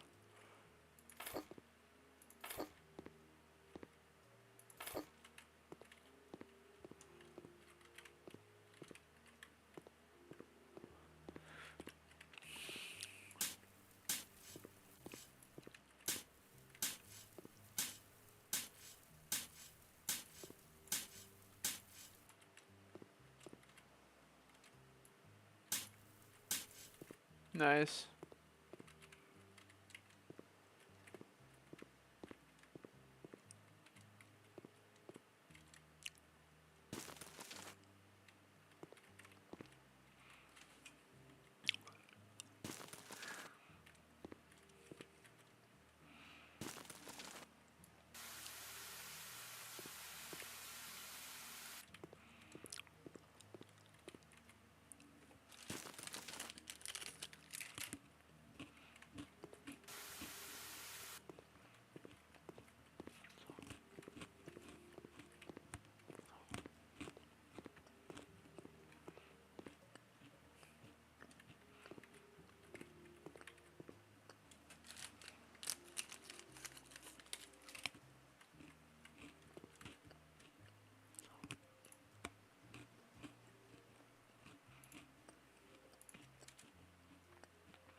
That's insane.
Um, huh. Can you bring like a gray and like a brown and like an orange? And then maybe like a green, like a sickly poisonous green.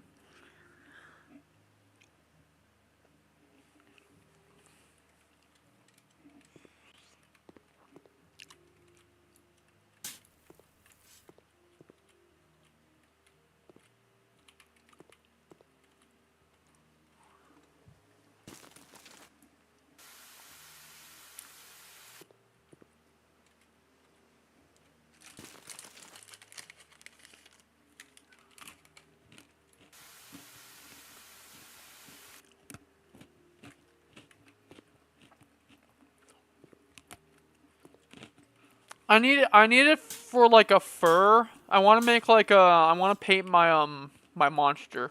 My I'll tell you about it later, but I have a homebrew monster. I have a mini 4 that I want to paint.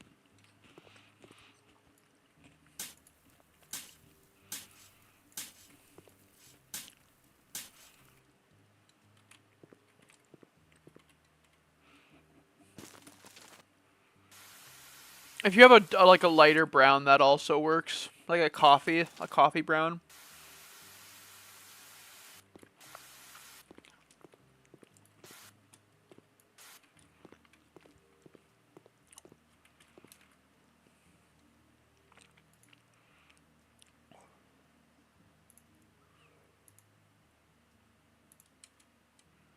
Oh, those are tiny Jesus.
Normally, I would definitely do these one at or all at once, but I have to be able to get out of here, so we're gonna do them one at a time in a very specific order as to not trap myself.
Wow, I can't believe these are 3 hitters.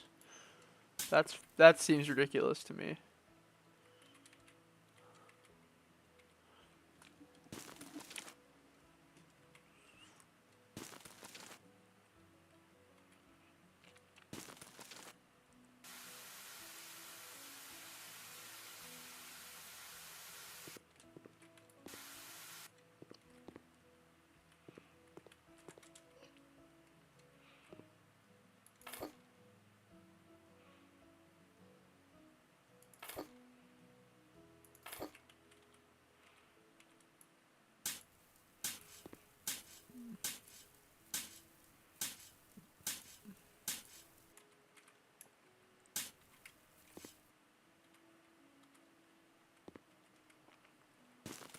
Alright. Jeez. I wonder how long this garden is going to actually take me. I'd like to think we're getting close to done with it. I only have a few things left I really wanted to do.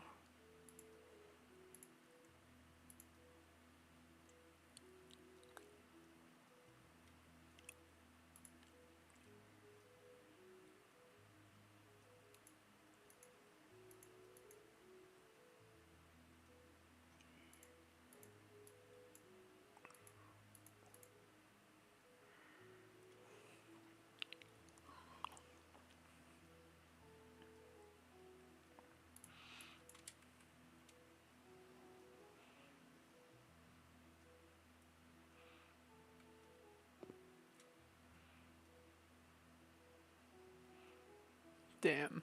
It's too long, huh?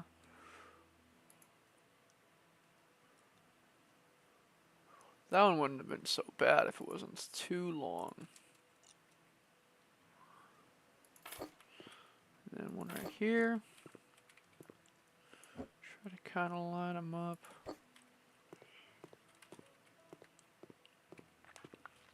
Yurt.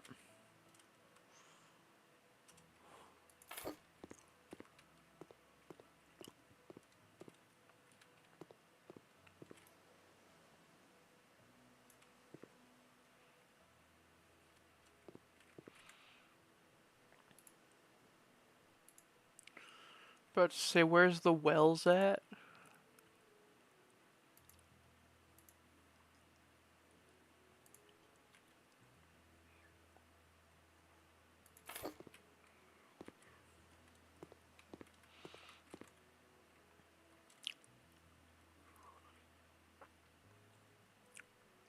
One thing I really wanted to do here.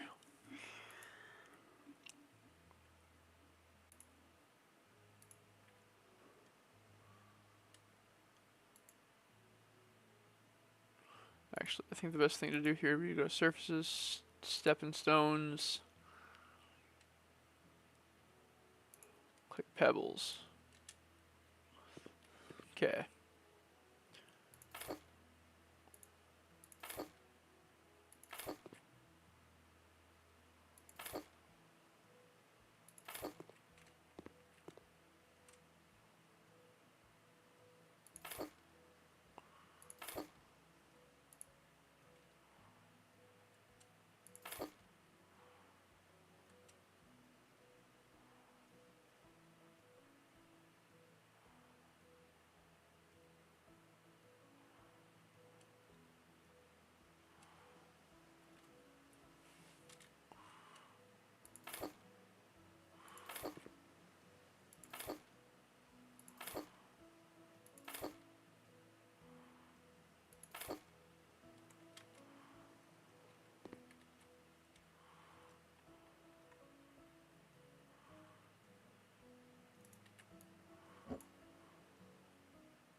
Okay, and then you want to do turf sod? No, you want to do stone aggregates. There we go. Let's do bark, I guess.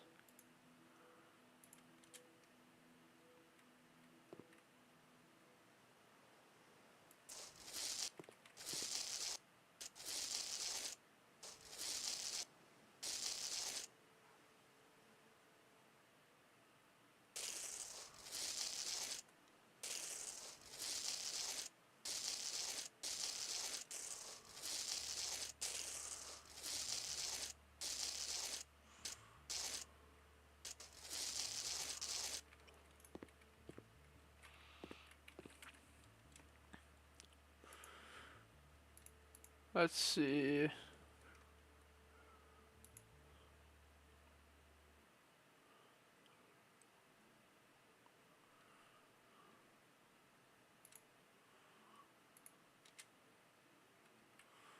Yeah, the big main thing I want is going to be the lilac.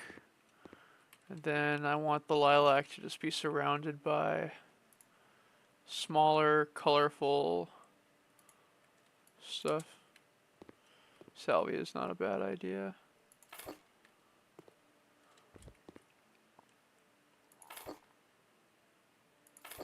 At least for the back row. Okay, let's do salvia. Then let's hit it with the...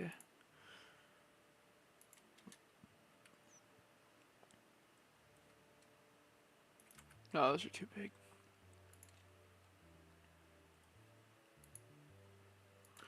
Hit them with... Oh, those are tiny though. We might plant our tree now that we got our back row.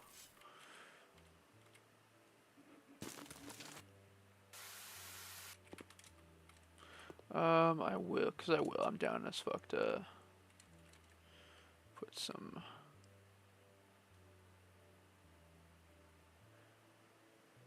back behind the bitch.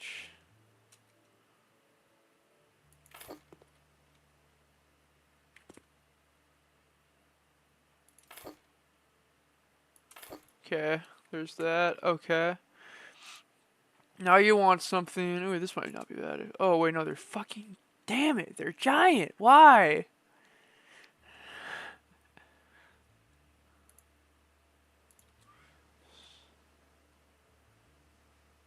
No, I want it to not be taller than those.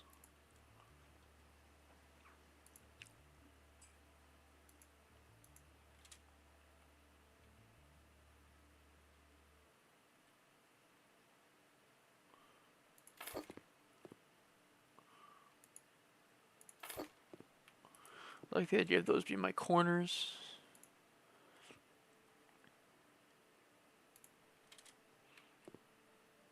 No, it's too small.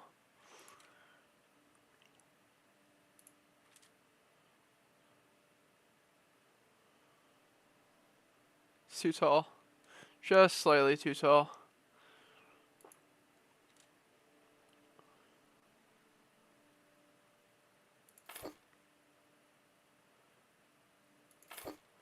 Lavender is actually weirdly perfect.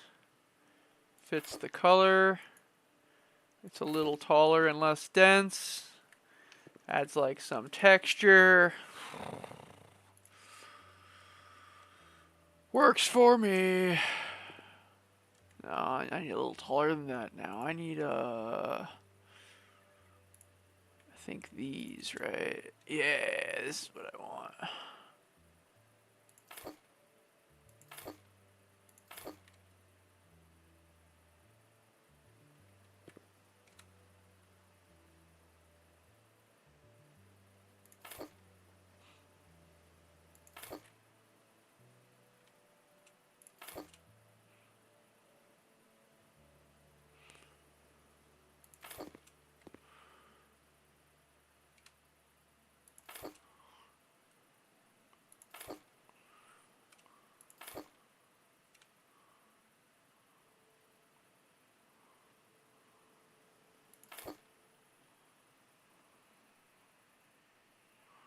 Let's see.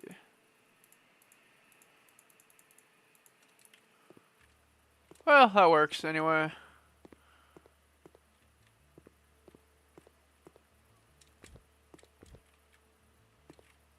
Little privacy bush too. Like the person inside would be able to see through that, but you wouldn't be able to spy into the window very well if you were trying to be a creep.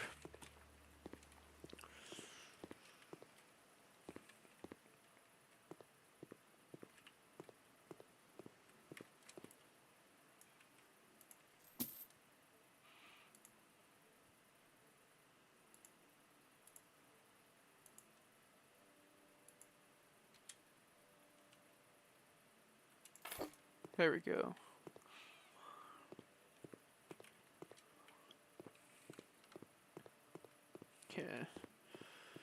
we can start over here. I already talked about it earlier. I wanted to do big trees back here.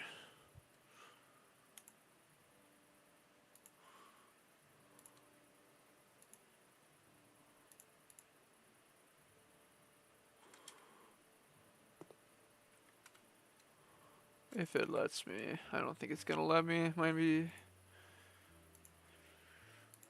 too tall. Oh, I can do these guys.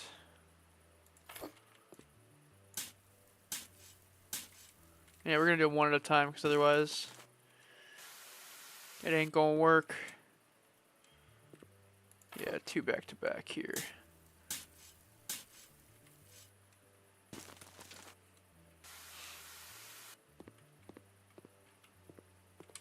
In fact, maybe even a third one.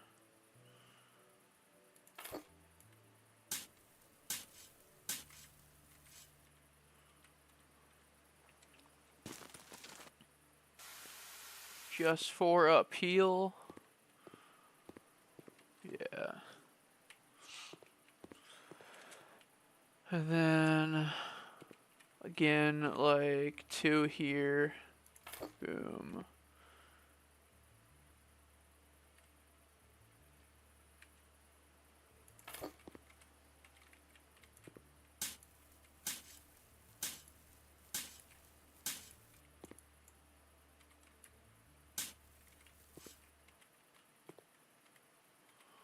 Okay.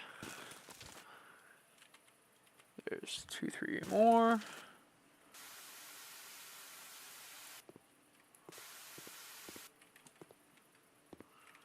Another one, if I can fit it, right here.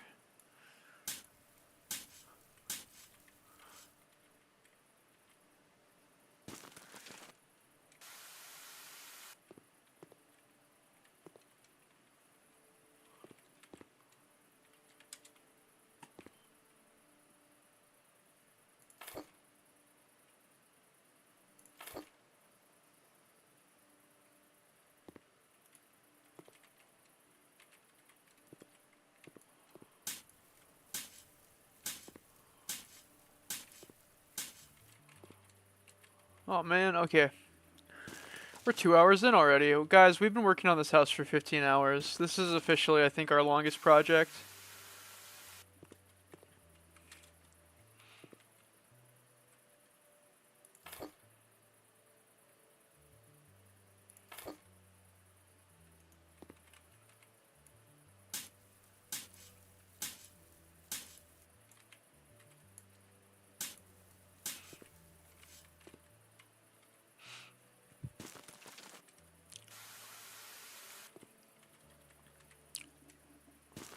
Oh lordy.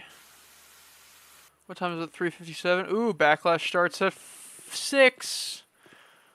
Backlash starts at 6, guys. That means we do have a time limit. Oof. Pressure's on for me. Officially. Let's actually switch these. Let's put you there. And put you there.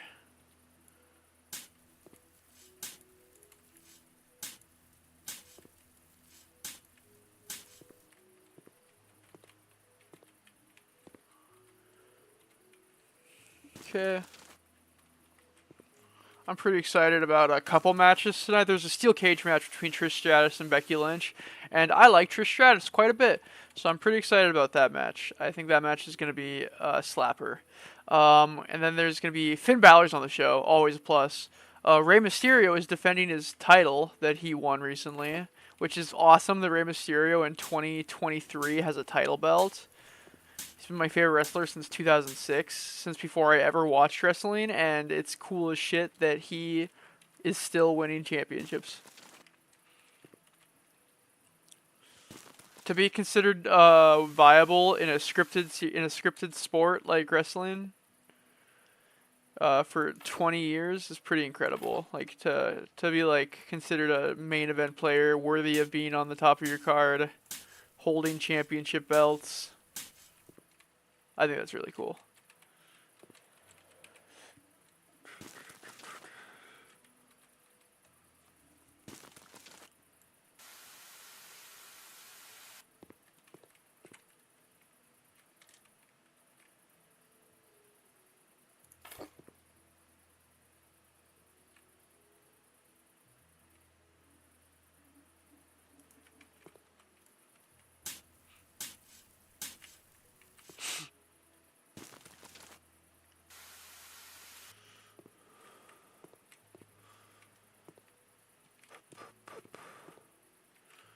Now the question becomes, do I just line out a few of them like this and kind of make like a...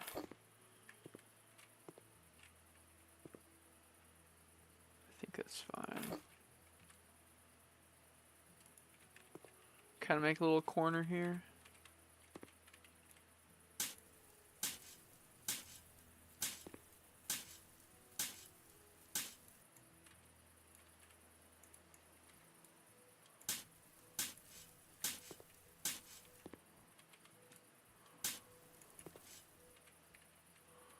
Put in plant, put in plant, put in plant. Cover with soil.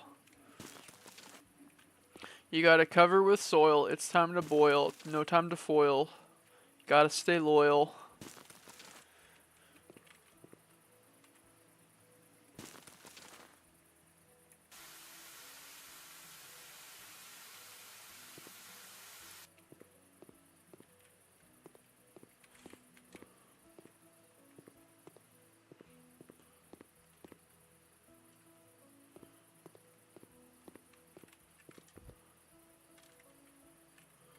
There's this part of me that's like, let's just do this. As close together as it will let me.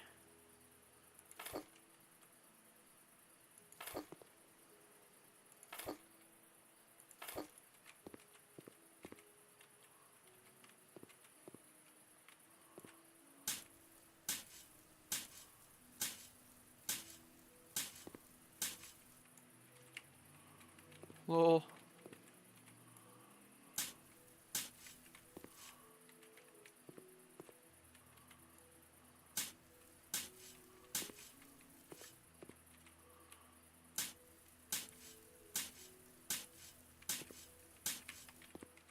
There we go.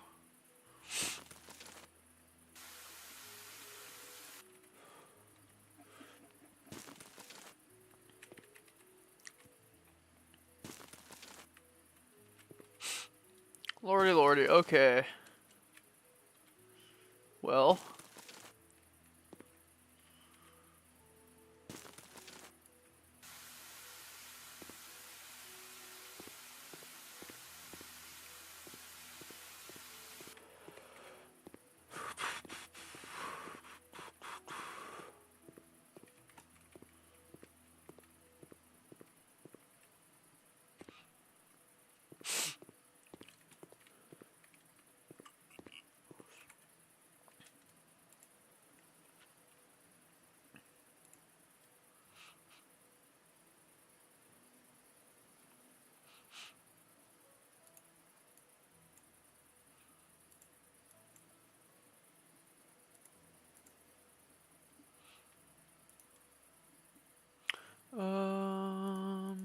That.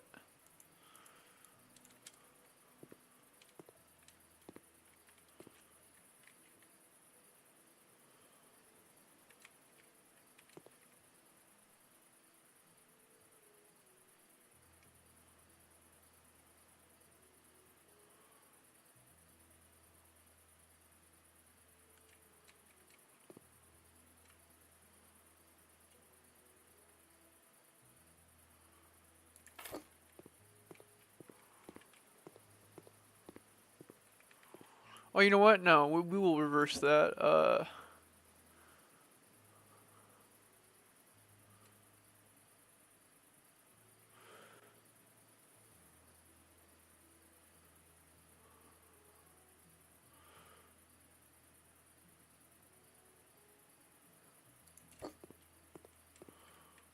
Yeah, we'll do that. We'll put a little table right here.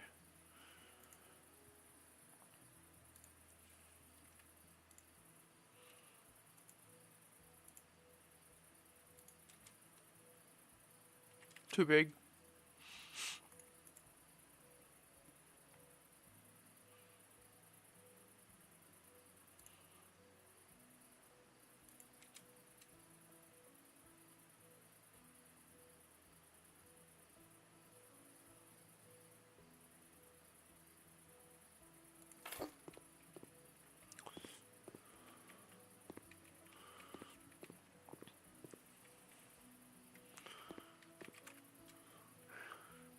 Let's see. Stepping stone. Sandy.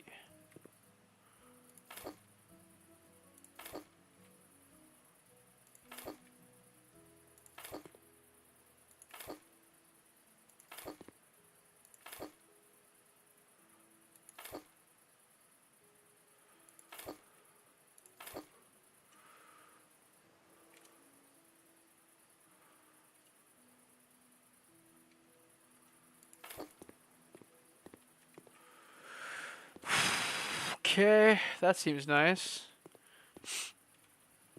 Yeah, that seems nice. Another little nook, another little place to say you're cozy or whatever. Furniture, tables. I'm gonna use this table.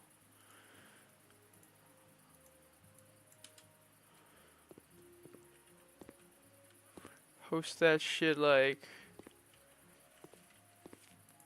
right goddamn there. Get us an umbrella.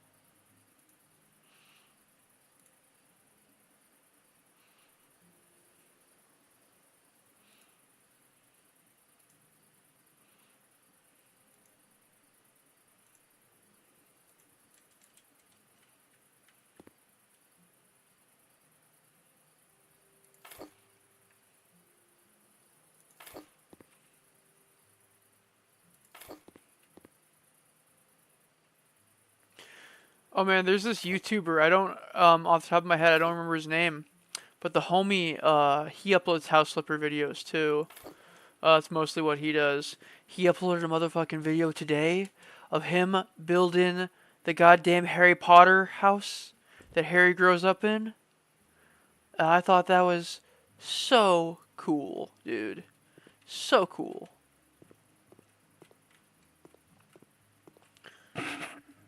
I've yet to do anything themed off of anything else. I kind of purposely am avoiding doing that so I don't make egregious mistakes that make people upset. Grills and fire pits.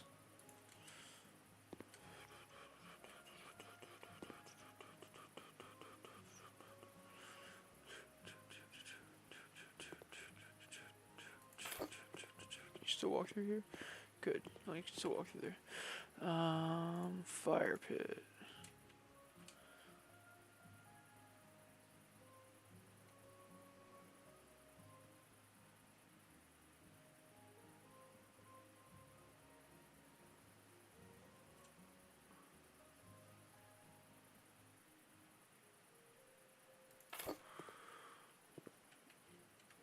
Yeah, that works. That works for me.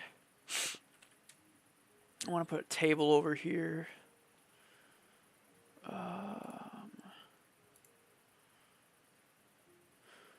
Oh, actually.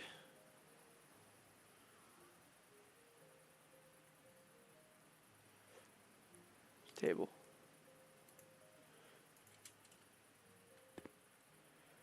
Tiny table, Jesus.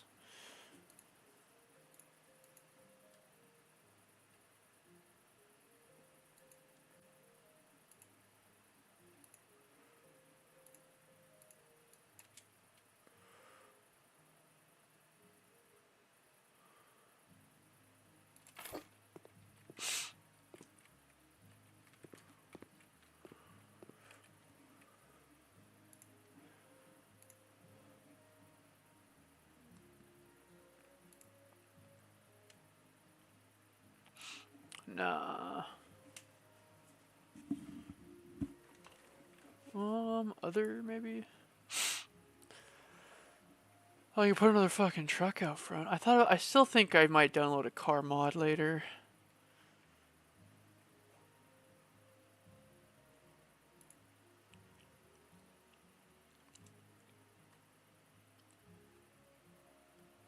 We're doing that one.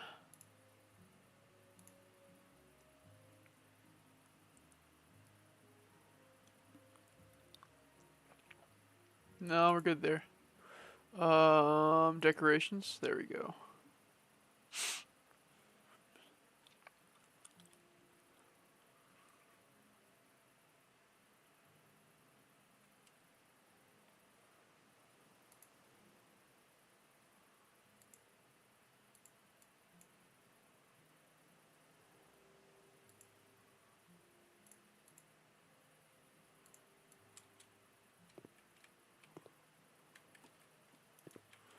A little ridiculous. You can't put those on top of things. Wow.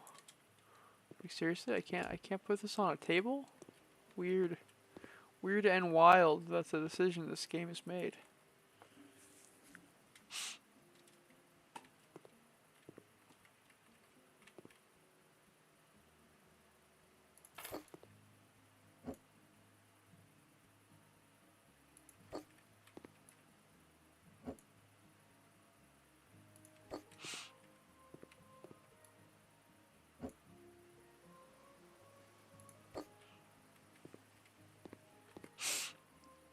We want to put some flowers here.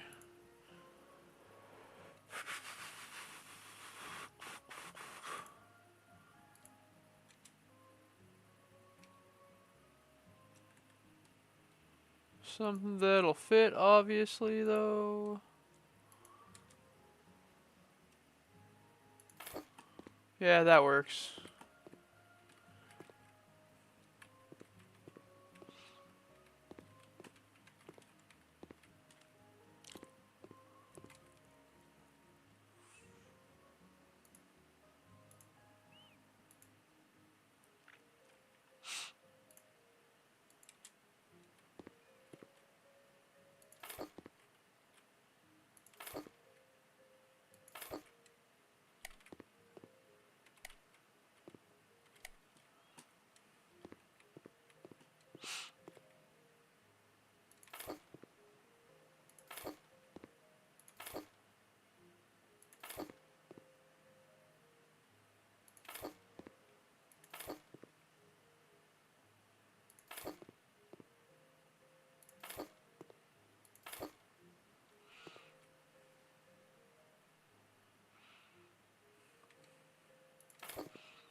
Oh hey, anybody in the chat, if you're anime watchers, I I know a lot of people are very excited about the most recent season of Jujutsu Kaisen. That show is very good. You have every reason to be excited about it, but it would not be I would not be a good person if I didn't warn people that as someone who's read the manga, that series is about to get extremely dark and graphic, and I do think people should be prepared for it because it's not going to be easy to watch. You're going to see a lot of really shitty things happen to a lot of really, I'll say just, it's not a good time for the characters in the story. A lot of shitty things happen to a lot of what people would consider to be good people. It's not a good time. Let's light up the way.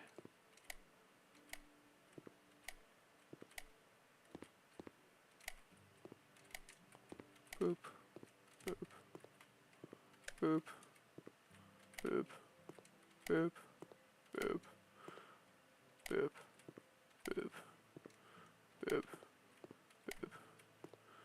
boop, boop, boop, boop, spibbity.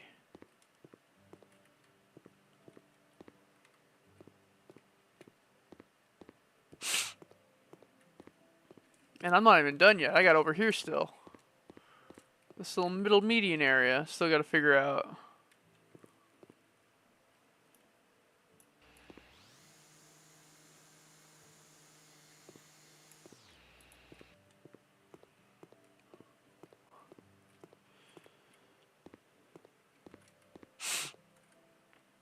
Of course, I want to get a sun chair. I think it's funny it calls that a couch. Sun chair. Oh, it's under sun chairs though.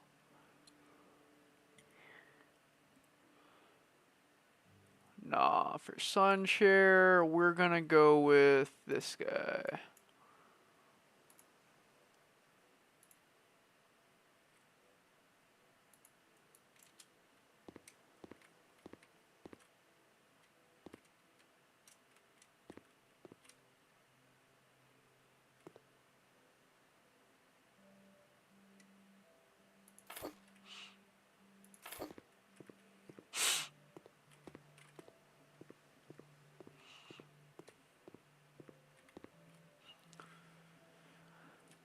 And I'll put up some lights in some other spots, like on the walls.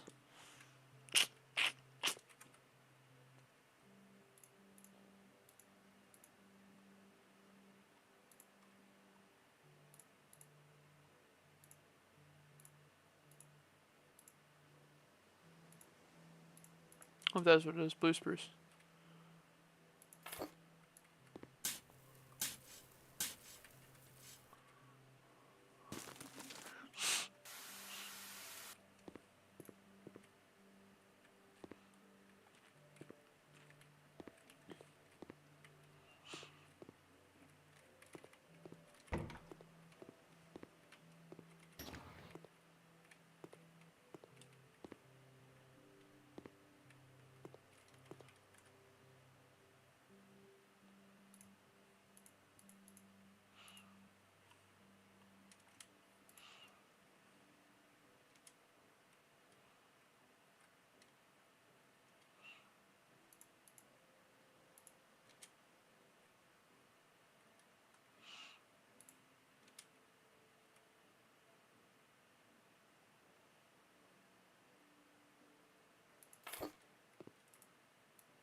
I think this should be fine.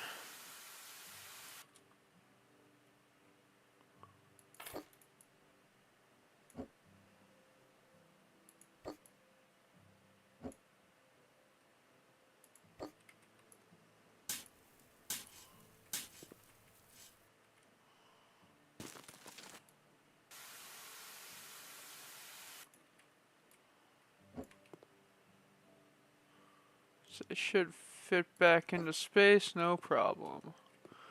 And all we do now is we have 3 of those instead of just 1. Yay! If I can get away with it, we'll do that here too. Just 3 though.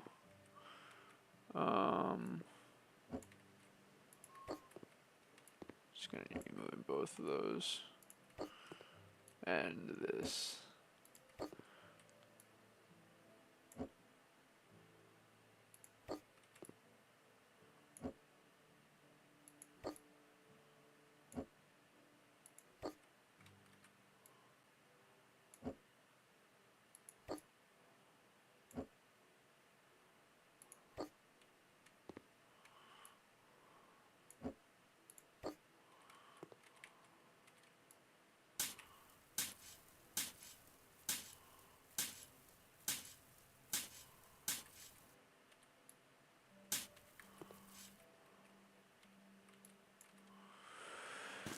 Okay.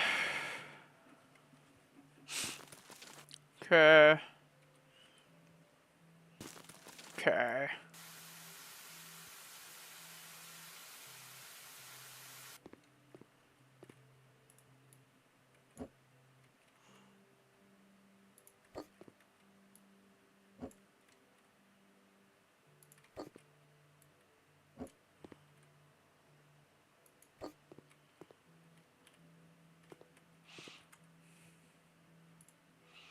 Plants. Edible. We're gonna put just a random raspberry bush. Oh, I thought these were taller. Wasn't there a tall one?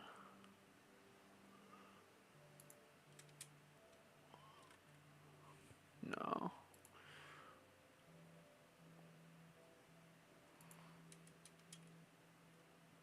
I'm just gonna stick an apple tree.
I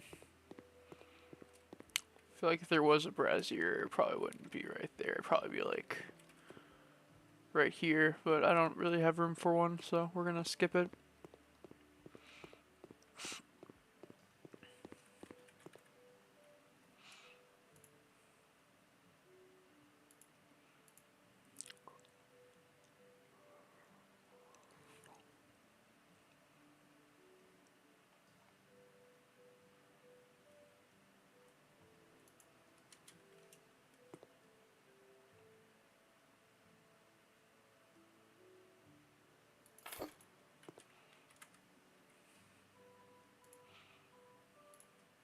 Lights, once again.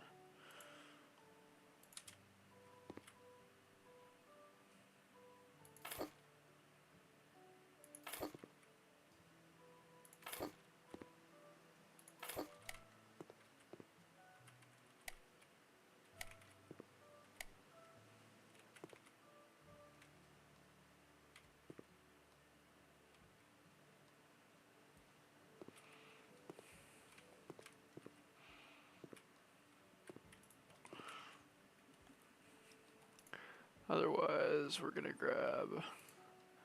This isn't a hanging lantern, is it? No, it's like an on the ground. Yeah, I'd have to put it on like a table or a shelf or something.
Back to these guys. Okay.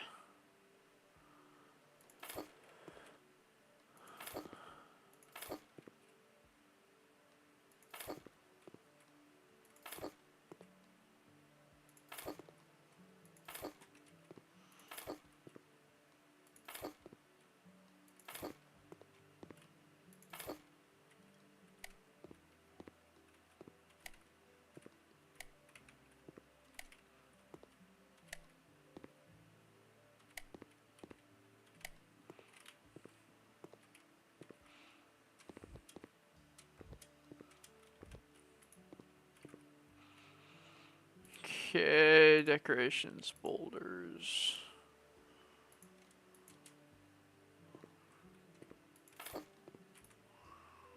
I wanted to throw just a few rocks back here.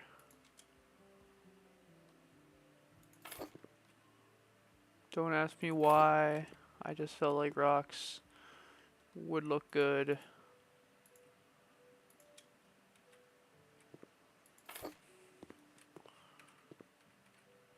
Because next I'm going to put a few more of the tall trees.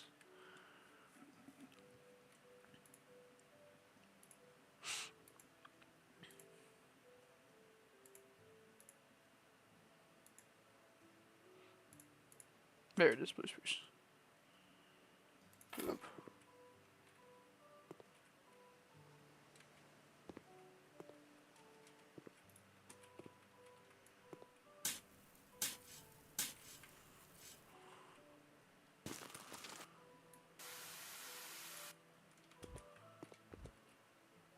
Oh yeah, that guy's in the way. We could probably throw down,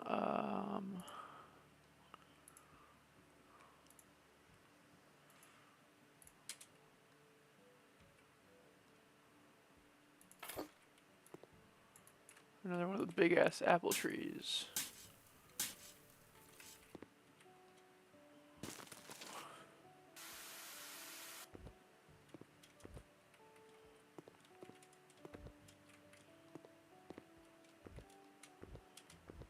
Oh, that's right.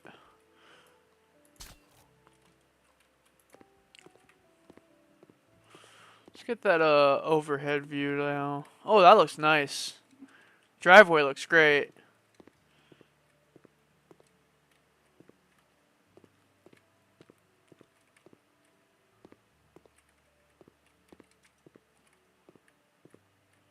Looks nice. Doesn't look overly crowded.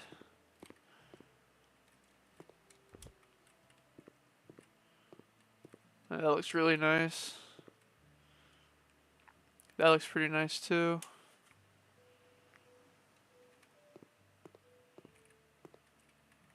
Yeah, that's a good view.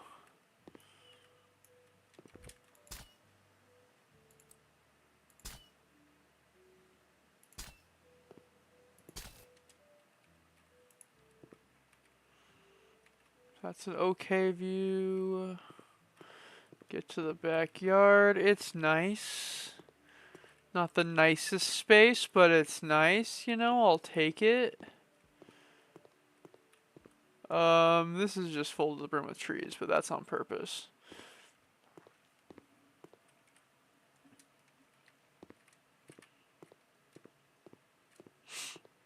Okay. What do you guys think? Look like we're good? I think it looks like we're good. I think this is it. I've put up lights. Basically everywhere. I need to maybe do one more light back here. Oh, no, wrong. Boop, boop, boop, boop. I was thinking one here and one here. Kind of even. Yeah, dude, lots of foliage. I think we're good. I think this is it.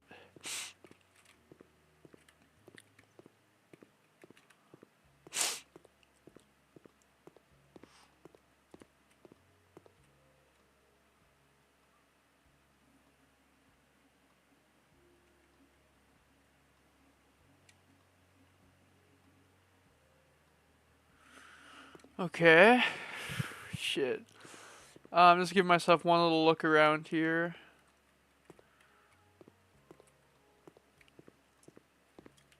Don't forget, we got the little nook. Wow, there's so many trees. Okay, what do you guys think? Should we do the tour? Now that the property is 100% complete, probably. So help me God. Okay. Welcome to formerly Old Lady's house. Now we're going to name this Orange Ridge Drive. Welcome to Orange Ridge Drive. Orange Ridge Drive is a 3-story, 6-bedroom home with an accompanied 2-bedroom guest house. It is 2 kitchen, I believe 4 or 5 bathroom. Forgot to count. And a bunch of other stuff. I believe 39 rooms total was what I counted. I did the math yesterday.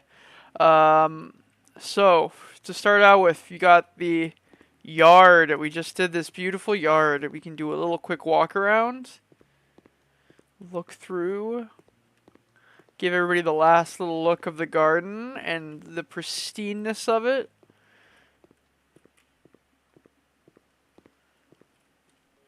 As we draw close to the 16-hour mark. Okay, you got the little side yard over here.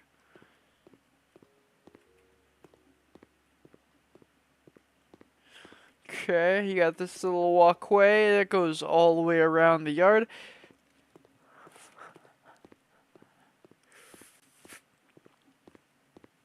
That leads into our back of house. And stops right there. Little nook. So the house doesn't wrap around itself, obviously, but I kind of think that's purposeful. You know? The backyard for this house is everything beyond, like, this threshold right here, so... And then everything else will be is like the front yard. So anyway...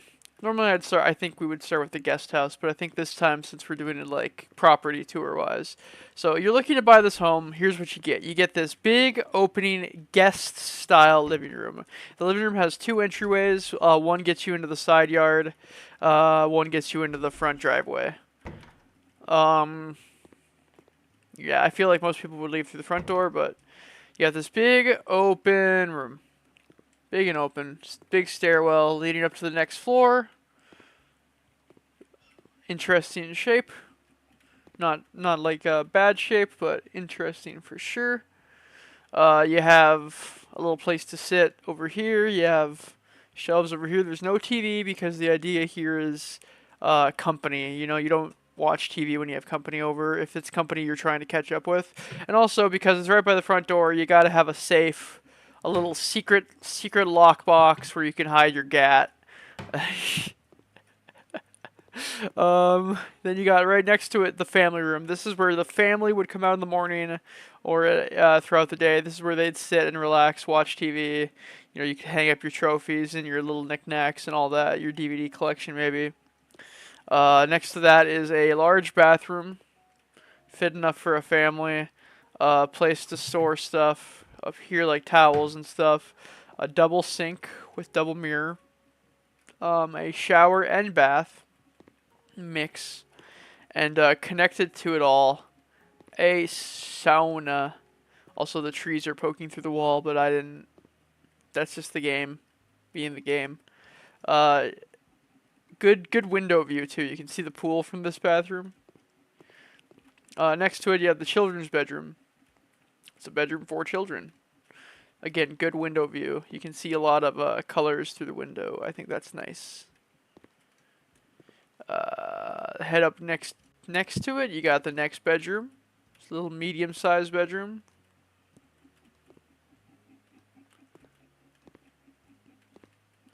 With the privacy shrub too, of all things. And then yeah, this nice little window view.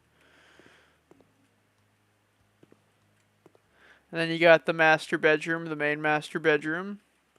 So right now we've already shown 3 bedrooms, and this one will be our second bath. So here's its walk-in closet. Here is its bathroom. I think it's a nice bathroom, all things to say. Got a nice beautiful picture of Lad the Impaler up on the wall.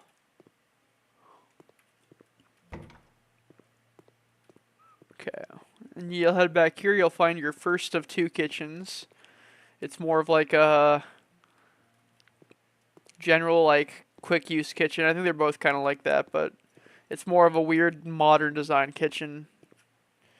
Less practical, more like aesthetically pleasing to the eye. And then you got this little dining room.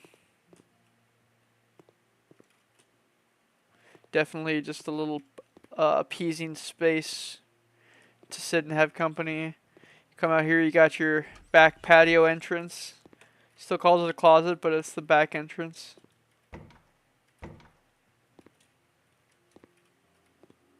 Okay. Now we'll head upstairs. Also, these open. Fun fact.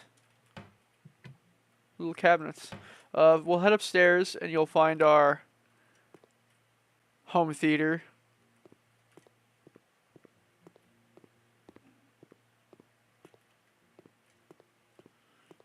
Very pleasing aesthetically space.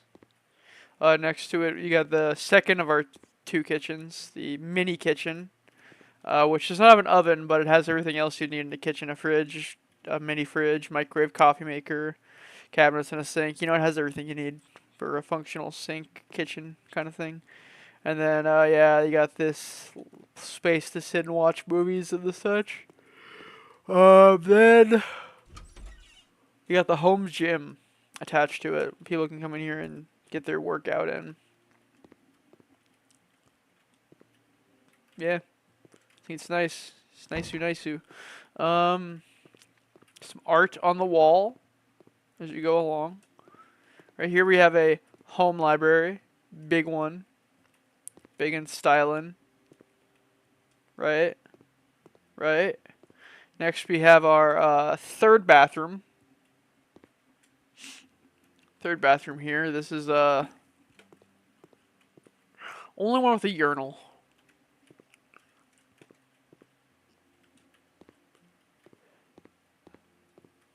Has a wrapping hallway that wraps all the way around. I always wanted to do a house with one of those, so that was kind of fun. You got this bedroom. This bedroom's cool. Next to it, you got an office, place to do work. I mean, offices can basically be bedrooms too, so. And then this is just a sitting area. It calls it a room. It's literally a sitting area. Just a little nook in the corner. Yeah, just a little nook in the corner. That's really it. That's the second floor. You got this little display thing as you walk up the stairs. Make it nice. Then you come upstairs, you got your little voyeurism telescope. If you want to be a voyeur, you can spy on your neighbors. Then this is what I call the D&D room, because it's this big open room with this big table that would be perfect for playing D&D on, and a storeroom right next to it where you could fit all your D&D shit. It's the D&D room. Then you got this. Oh wait, no, we'll go this way. We got our fourth bedroom, or no, our fifth bedroom. Sorry.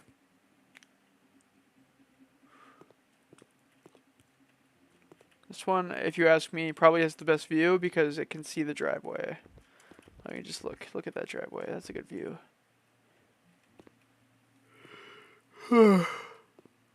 Anyway, yeah. That's the fifth bedroom. Here's this little hallway sitting area, kind of decorated space.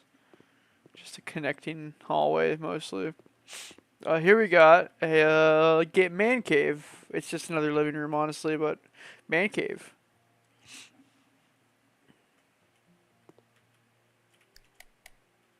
Yeah.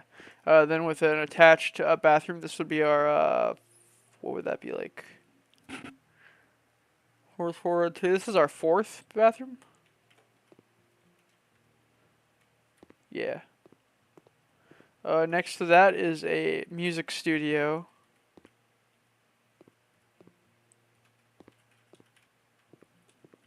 And of course you got a balcony.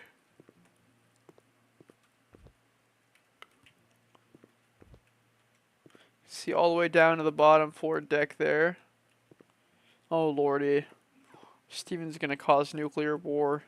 And then you got the second master bedroom, the third floor master bedroom. It's smaller in actual square footage than the first floor, which kind of sucks, but it's still a pretty spacious space.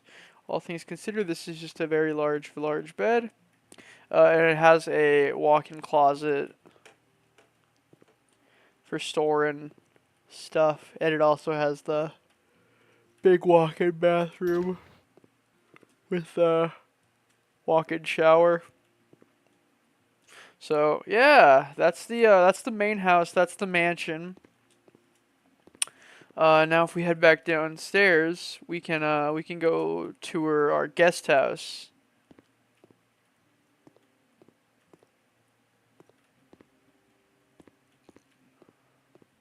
Which we'll do this way.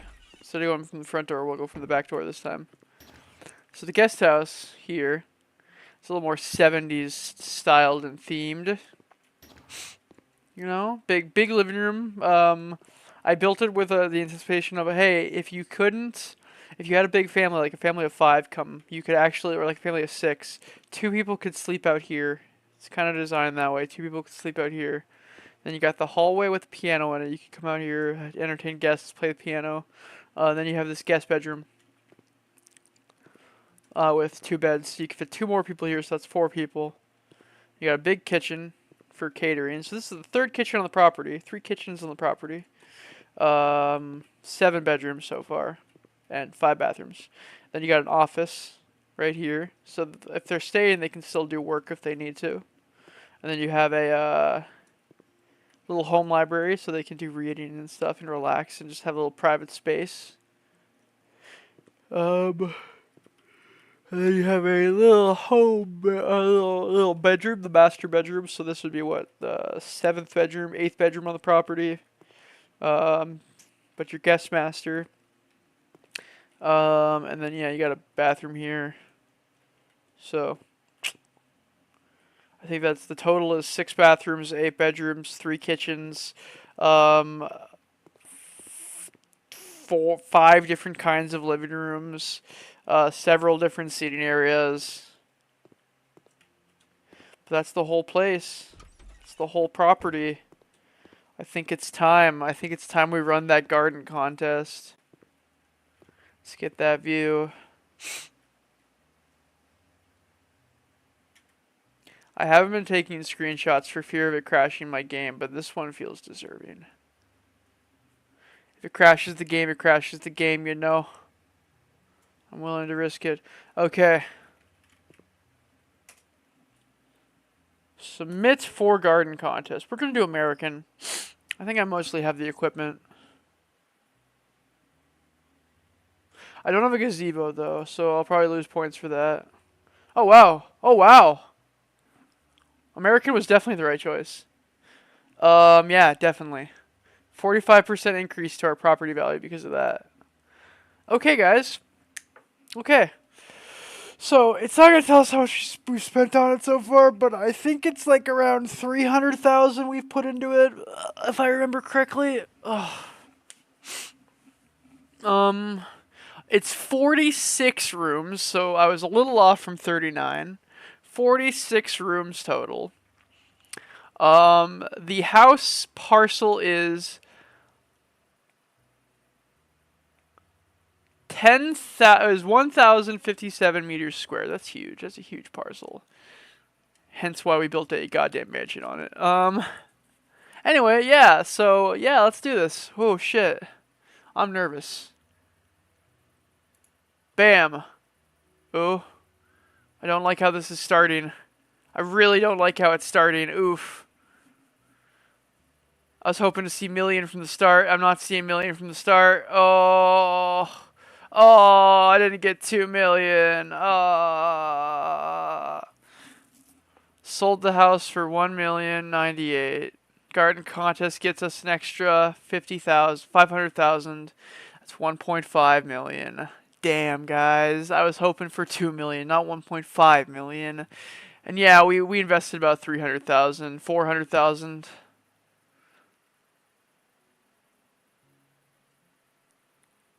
Okay, let's see if we can't get a little. Let's see if we can't squeeze another 50K out of them.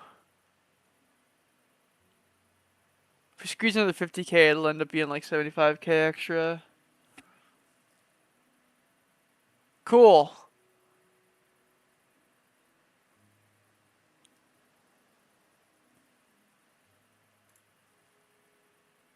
There are too many rooms. It's funny. They actually don't have any negative opinions, but the property is so big. They're like, what are they gonna do, right? I probably could have squeezed another 200,000 out of them.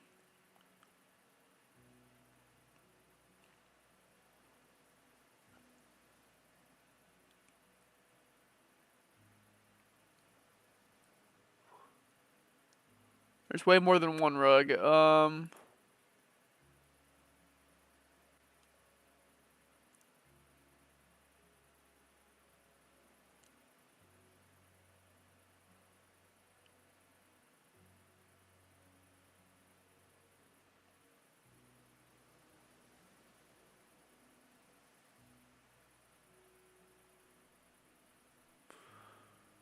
Chang Choi feels like a racist stereotype. I'm not even lying. Okay, we'll accept that offer. I'll sell it for that much. Guys, that's a sale. Wow, look at that. It's gonna show us all the interior of the guest house. Like we actually care about that.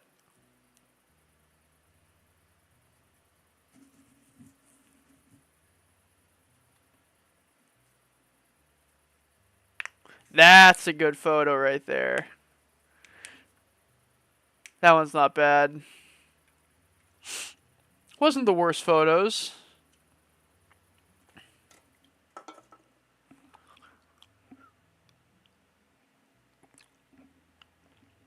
Dang, that was a big project. We spent a lot of time on that project. Like 15, 16 hours. Backlash starts in an hour. Not backlash, payback. Payback starts in an hour. Pretty excited about that still. Once the game loads, we'll go do our normal thing of looking at the computer. We'll say hi to all the employees too.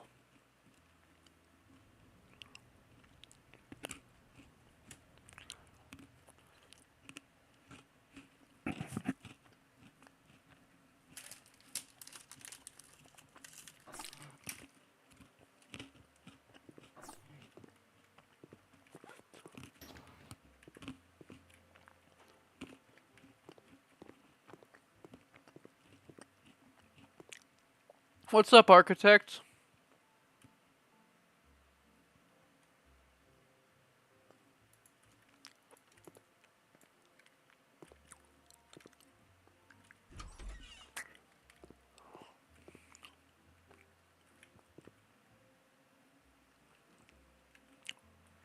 Um, Honestly, Steven, if you want to start heading over now, you can. Yeah, absolutely. We'll be wrapping up the stream in a second.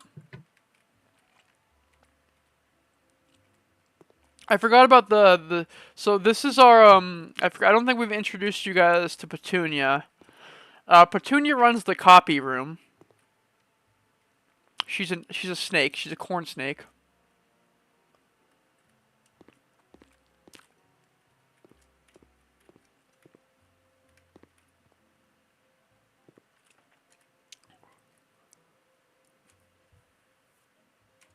I hope the game doesn't crash from this.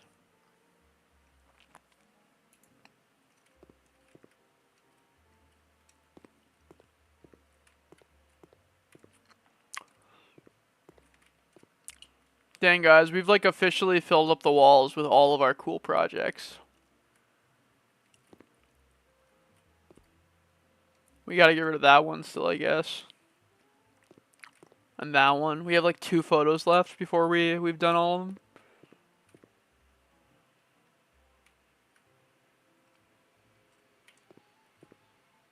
Well, that was like our first big project, the house with bunker.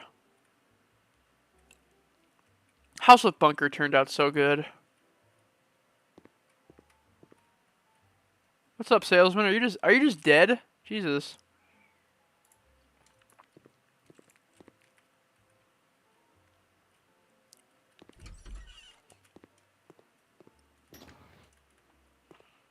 Inspector Val. I'm really scared to touch that chair. Hi, Inspector Val.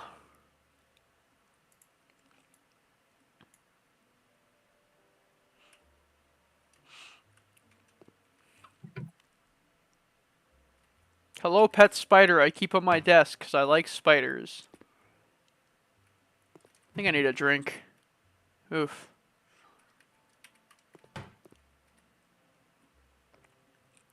$700,000 browser.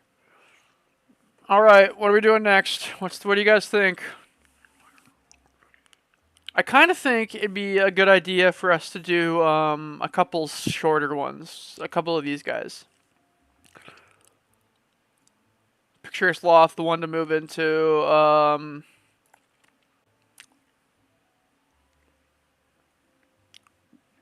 Yeah, do a couple of the smaller ones that.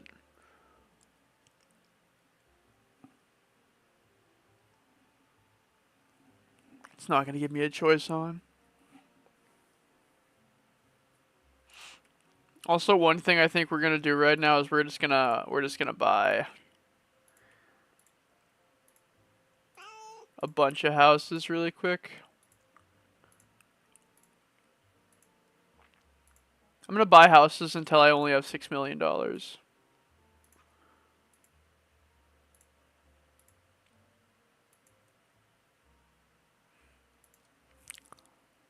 Cool.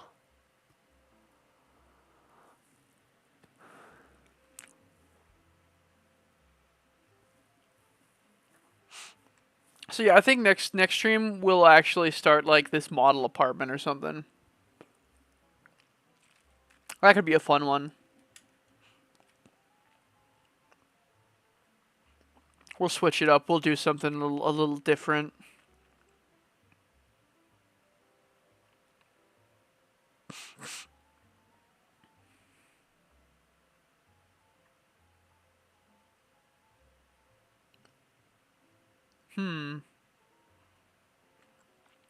Oh, it's right here. Okay.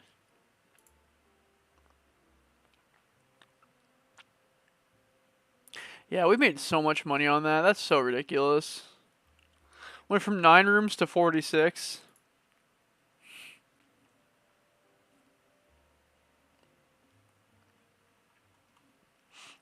All right. Yeah, guys, I think stream is done for the day. We have purchased a bunch of houses. Anybody watching the VOD or anybody watching the stream now, go ahead and leave me a comment on which house you want to see me start next. I'm going to kind of like try to do one of these ones that I can't do house building on. Because they'll maybe be 1 to 2 stream episodes instead of, 6 stream. The last like couple projects we've done have all been like 6 streams per house. And I'd like to have a couple shorter ones for a little bit. That way you guys don't get constantly bored of having the same giant projects over and over again. So go ahead and make a vote. If it does end up being a house building one, well, then that's what we're doing. But we can come up with stuff, We got options and all that. Anyway, yeah. Next episode, go ahead and vote if you want to. Otherwise, I'll probably just pick one. Probably model apartment since it's the first one. Yeah. Anyway, hope everybody enjoyed the stream. I certainly did. I may show up and we also may end up doing a stream where I do jobs. Just to get the jobs done, because I have all the rest of the jobs for this DLC that I have to do. I think I've only done like 2 or 3 of them, and I have all the jobs from this DLC still. Mostly, I've only done like 2 or 3 of them, and there's a bunch. So we may end up doing a job stream of me doing the jobs so that I can unlock all the houses. But at the same time, don't know yet. Haven't decided. Thinking it out, Also, let's see, HGTV, here we go. Where was that house we just did? It's not going to show up on the property like as it did. There's the Simpsons house. That's always fun to notice. It's not that one. Not that one. It's not that one. Not that one. It's not that one. Wait, is it that one? Oh no, it's this one. It's this one right here. Yeah, this is the house we just did. That's the overhead of what the lot is supposed to look like. Um, that's the other one you unlock with it.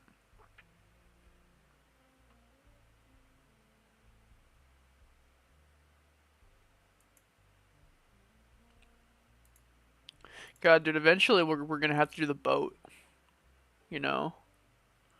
Eventually the boat. Eventually we'll do the castle. The castle is absolutely ginormous, and so is the moon. The moon is absolutely ginormous. So I'm thinking kind of fun projects for those ones. The Home Alone house is pretty big. I'm thinking a kind of fun project for that one. Maybe like build a small neighborhood.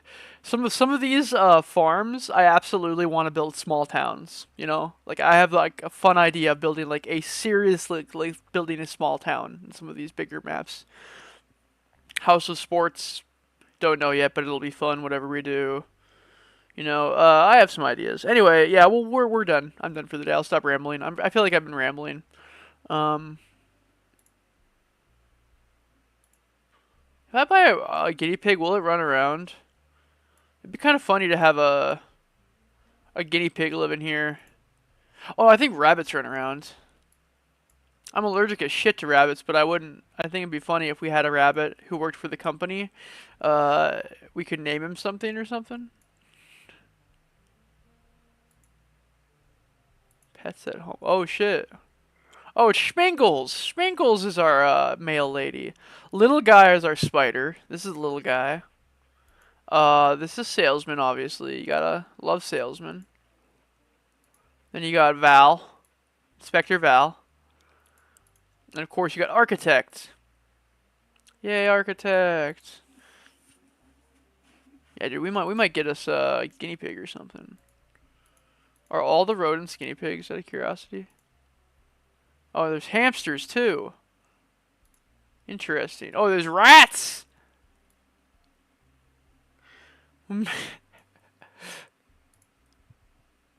Oh, they have to have cages. Damn.